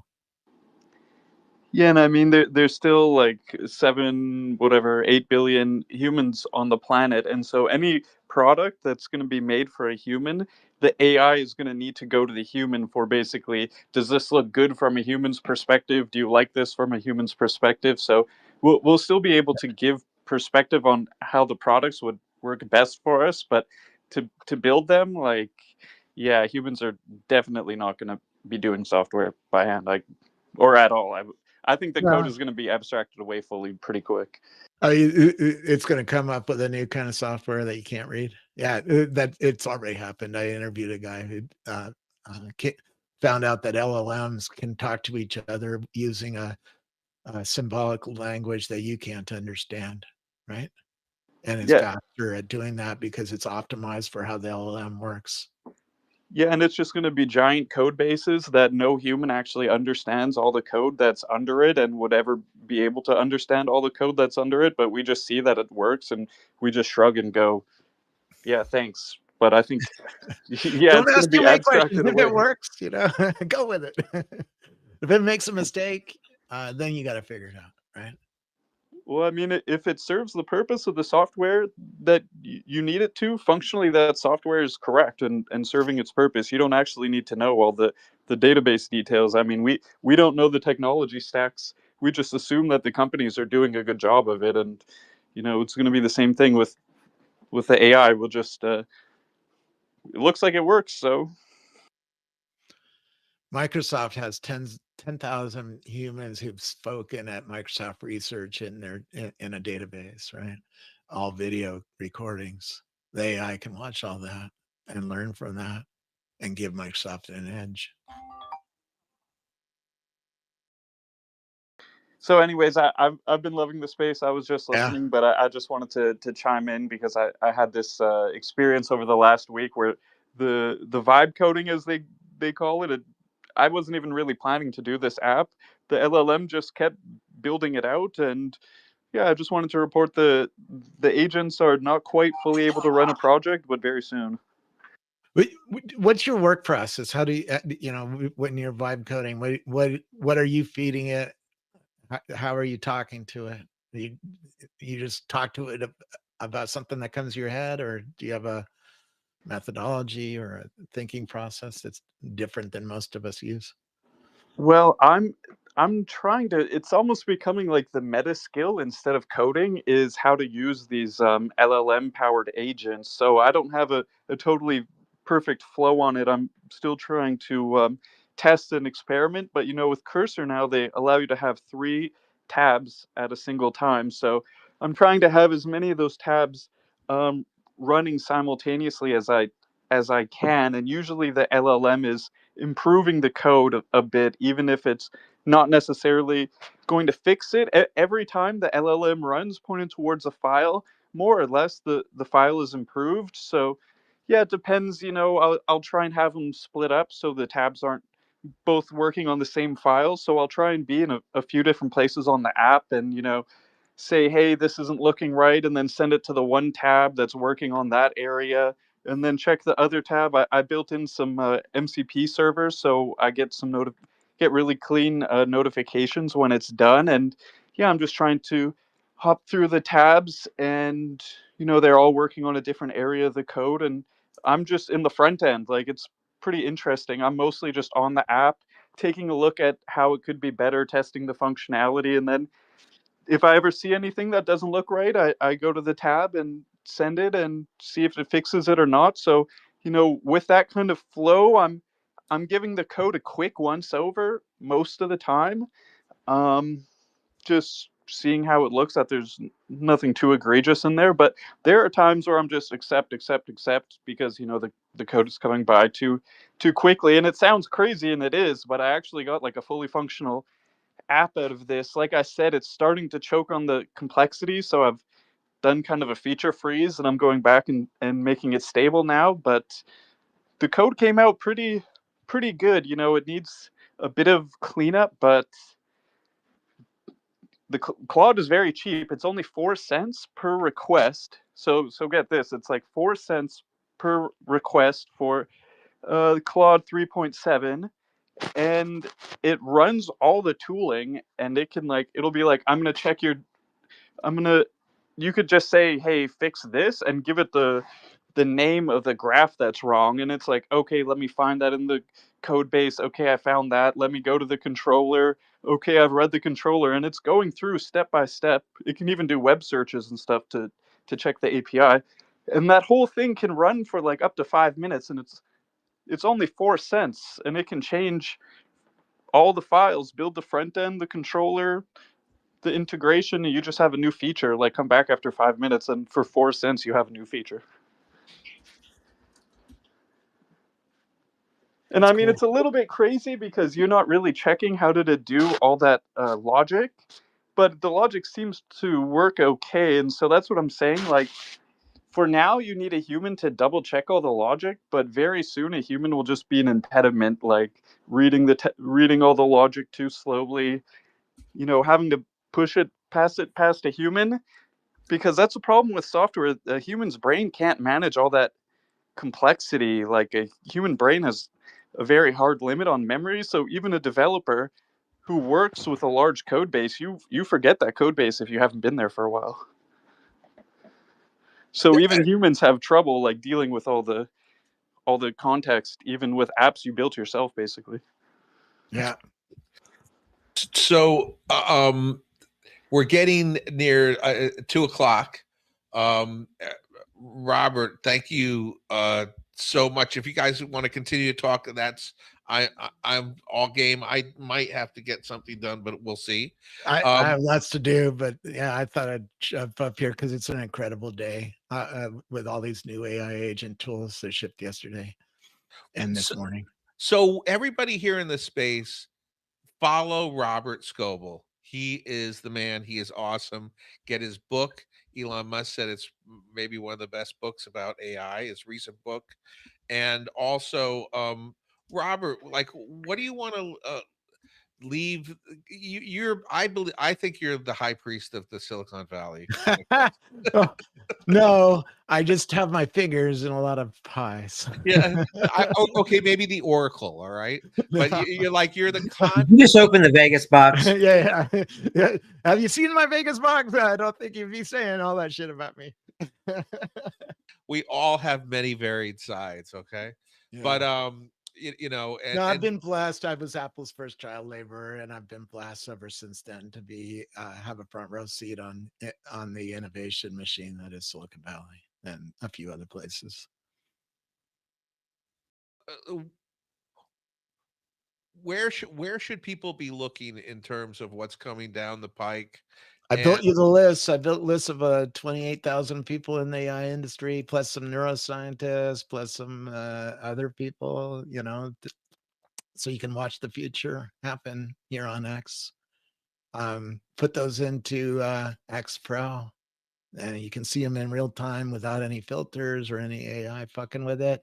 put them into your AI agents. I built them for the AI agents, right? Because someday soon, Grok is going to have an agentic approach to watching everything here on X. So someday soon, you're going to be able to say, hey, put Robert Scoble's computer vision list into an agent and do whatever you want with it, right? I mean, that list is crazy. You're really at the nexus point of all the AI thinking. Like nobody has a more of a front row seat than you. It's crazy. You're gonna see it. Like I can't even believe how you're gonna watch this whole thing happen. I was today. I reshared everything that Google plus a few other people were sharing, right? And it gives me a full-time, a really interesting view. But here's as a human being, I'm breaking because I can't do that 24 hours a day. I can do that for an hour a day, no problem. But right now I have other projects I need to do. And if I'm looking at it, I'm not watching it. Your AI agents can watch it all the time. So that's what I'm trying to do now is use these tools to build agents that would watch like my investor list and tell me or write a little report every 15 minutes to tell me, did anything interesting happen? Right? Did somebody buy somebody? Did somebody invest in? This is my prompting style, right? Did somebody invest in something? Is there a trend I'm missing, right? Because Y Combinator is funding a whole bunch of industrial robot companies. Maybe I didn't see that trend. Can you AI agent? Can you see that trend? And that way you can build a report every morning for you, right? That'll tell you everything that is happening. Or build it for a rich person, he'll pay you, which is why this is a gold rush. Because doesn't Walmart want a system like that? Gosh, didn't they order like I don't know how many thousands of Teslas to test? Yeah. Those Optimus robots, man, are going to be everywhere. Yeah, there's a lot of things to do in a Walmart. I've been standing next to the Coca-Cola pile and the water pile at Costco, for instance, and I watch old people struggle to get that thing into the cart. But I spent 2 hours with the guy who runs AI at Coca-Cola at NVIDIA's GTC, and it's like, why don't we have a robot there helping people out, right? That's it, that's 4,500 just to Walmart, because they have 4,500 stores in America. They need a robot by the Coca-Cola pile. Just one little sale, one little project, right?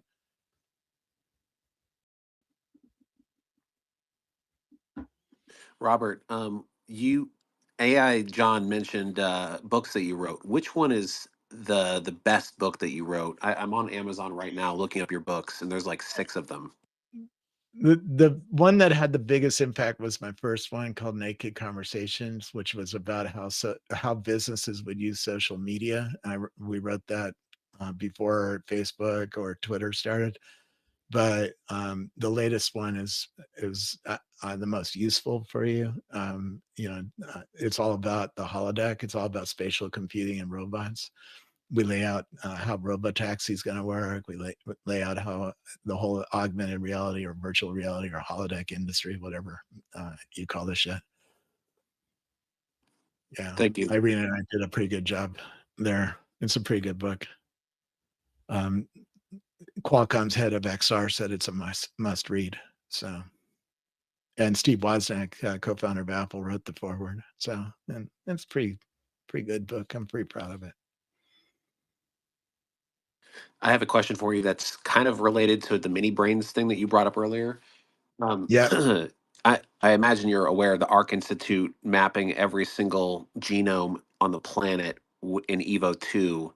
And I'm wondering your thoughts on transhumanism, the creation of, or using AI to rapidly iterate and modify current species or create new species, and how that whole thing is going to also be a factor or in the progression of human evolution, and the Oh, merging we're of going to AI create engines. lots of new species in the holodeck. Hey, let's merge a giraffe with a horse and see what that looks like.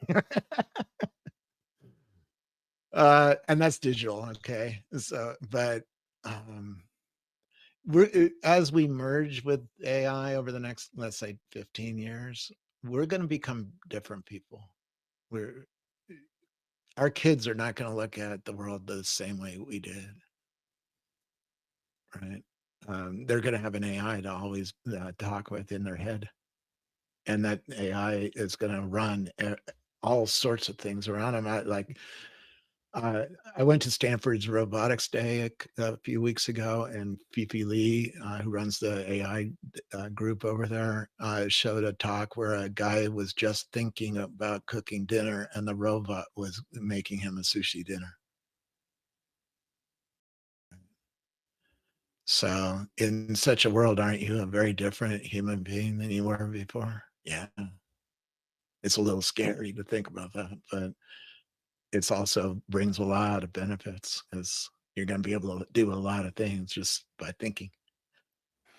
So on that note, I have a question. Will there be an existential crisis where people who don't have to struggle because of the abundance or AI in robotics doing everything for them, causing problems with human growth, like an atrophy of the mind or the body, Wall-E style or anything like that? Or do you? We're going to be arguing about that for 10 years, I think.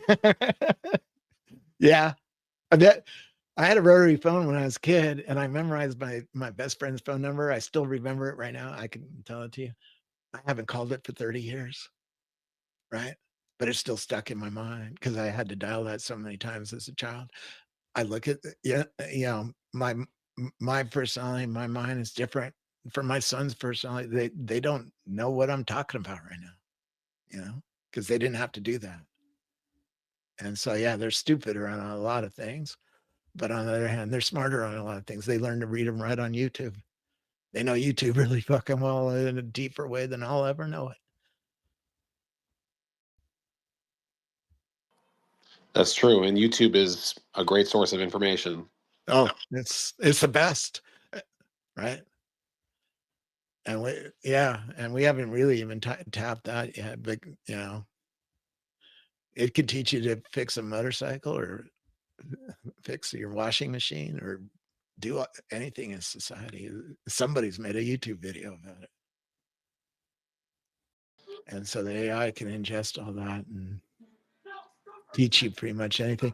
I visited an augmented reality company in Germany, Reflect, who now is owned by PTC, but they taught me how to take apart an electrical motor on top of the motor. It literally showed me, take these 3 screws out and it turned them green. Take this piece out, turn that green, and showed me how to do it on top of the motor. So I didn't have to know anything. I could do anything. So maybe being stupid in the future is okay because it'll teach you how to do things. But that does lead to a whole lot of things we're going to argue about. What does that mean for human beings if you're stupid and you can still do a lot of things? Well, when you mentioned that people will still need plumbers, it made me think, how many things will people be able to just do themselves by asking ChatGPT? So, I mean, it's going to turn everyone into a non-amateur. In the early days of blogging, we had this argument like, why would a plumber teach you to do plumbing? Then you could do it yourself. And I'm like, that's the wrong way to look at it. The plumber who teaches YouTube how to do plumbing all of a sudden is going to show up higher on the Google results for how to do plumbing.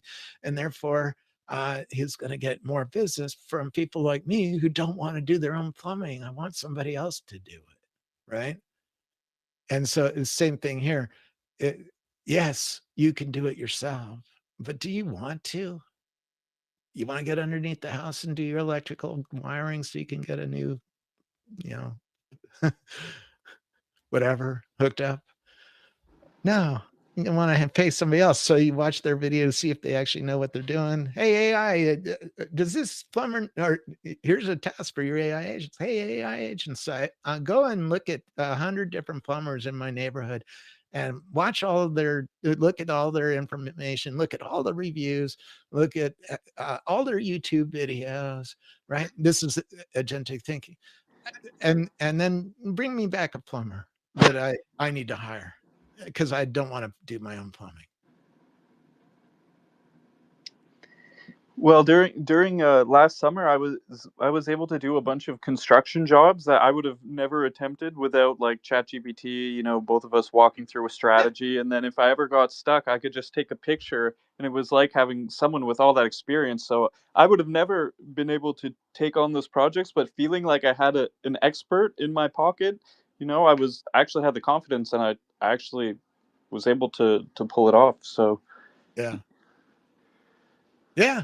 I mean, if you want to do something yourself, it's going to be invaluable, right? And by the way, do you want to? Let's say you're going to Paris next week. Do you want to use the translation? Yeah, right. The AI can translate to French and back, no problem now, right? Do Do you want to learn how to speak French? It can teach you. And why would you want to learn French if you have a translator? Because it's more fun to go and meet people at nightclubs and restaurants if you know a little French. They treat you better. You showed them some respect. You learned something new as a human being. You became a better human being. So this is what this whole like, you're not going to do anything in the future. And like, no, you're going to do a lot of shit. Right. Because if you have a Harley Davidson, do you want to fix it yourself or do you want to have a mechanic fix it? Sometimes the mechanic's not there. So you have to, pull out your glasses and, hey, how do I fix this stupid starter? It's not starting. I just went through that way hanging out with a bunch of car nuts in the Arizona desert, right? They had mechanics there to help them. But sometimes just looking in the manual will lead to the fix and it's a pain in the ass, but right. But then all of a sudden, all the other car nuts around you go, hey, you fixed your car. That's cool. Gives you more cred with the car club. That's one. Hey, That's one area. This hoops. That's one area. I hope I'm not speaking over anybody. I'm having a lot of fun with AI is the translation side because I have a Russian son that speaks Mandarin and Russian, right? And his English is getting a little better. Um, and I'm having a lot of fun with that side of it also because I work with a lot of athletes that speak different languages, and the translation element for the AI has been working tremendously with that. Although, the thing about working with human translators is the fact that I have to remind them constantly, or even training work. If I have time to train them before, because you got to train them just like we train the AI, right? Yeah. Because they have to make sure that they my mannerisms and my expressions, and my voice tone, right? They have to be able to relay that to the players when I can't be upset and go, yo, you motherfuckers, and then they're just going, hey, the coach is upset. No, that can't be it. He has to mimic the same way that I do that, right? He has to pitch it the same way when he's doing his translation. And AI come that's where AI is kind of, well, of course, it's the tone and the expressiveness. I've been trying to really program that into the AI, but I'm having some fun doing that. I'm making some headways, but yeah, it's a very great translator assistant as well when in the moment, face to face, or if you're dealing with someone um, on another call on the other side of the world or face to face. It's been working out pretty cool. So yeah, I've been having a lot of fun with that. Yeah. Hey AI John, can I ask you a question? Is this space a pitch space or no for startups? If you have something new and interesting that would help our lives, why not?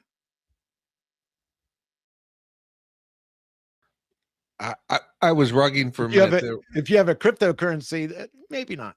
But do you have something to add to the topic of AI agents? I have a robotic patent. It's for a laundry system that washes, dries, and folds your clothes using robotics and AI. So Yeah, so so so that's already being solved by very smart people. By the end of next year, a humanoid robot's going to be doing laundry and doing it better than you can. So Hi everyone. I wanted to see if it was appropriate if I jumped in and share a story that began back in November of 2024 with two AI agents, and I'll also be sure not to make any shills or any coin shills. But these are two Okay, AI agents. okay. Just some ground rules. It Sure. can't go from that moment till now because that's a long time. No, yeah, no. 3 minutes. Okay, 3 minutes. okay, 3 minutes. yeah. No crypto shilling, please. Yeah, for sure. So. And just to make sure I understand the ground rules and show respect to the space, these AI agents they interact on chain, but I'm not going to show any specific coin or anything like that. But I will share what these AI agents have automated and how it's really helped a number of people be able to transact and access the space that weren't able to prior. And I can do all that in 3 minutes without. I'm sorry, but I killed that. I just only have so much bandwidth. And I let some people into the room that I really didn't know. Did I do the wrong thing, Robert? I don't know. Yeah, you know, with spaces, you try some things, and sometimes you get a really interesting new idea, right? Sometimes you get less. It's hard to be a host. It's and I've yeah. There's sometimes I'm glad that Alan got to speak and hoops and so let's see, William G Douglas. I see you got your hand. Yeah, yeah, thank you. Now, I was trying to hope till I got to the RCC campus because I'm doing my steps, but let's just go ahead as it is. So I had like a couple of questions, and one for Robert is how far off do you think we are from being able to download knowledge similar to what was presented in the Matrix via the Nebuchadnezzar? You need a neural link that can write to your brain and read. The 5 people who have a neural link so far, their device can only read from your brain. They can't write to it. And so it's technology being developed, but it's a few years away. And would that write directly into the proteins as you were mentioning earlier? Yeah. But you know, with glasses, you can do a lot of things that get you there, right? Like the reflect thing I was talking about. It taught me how to take apart an electrical motor on top of the motor wearing glasses. The glasses can visualize things and help teach you things in real time.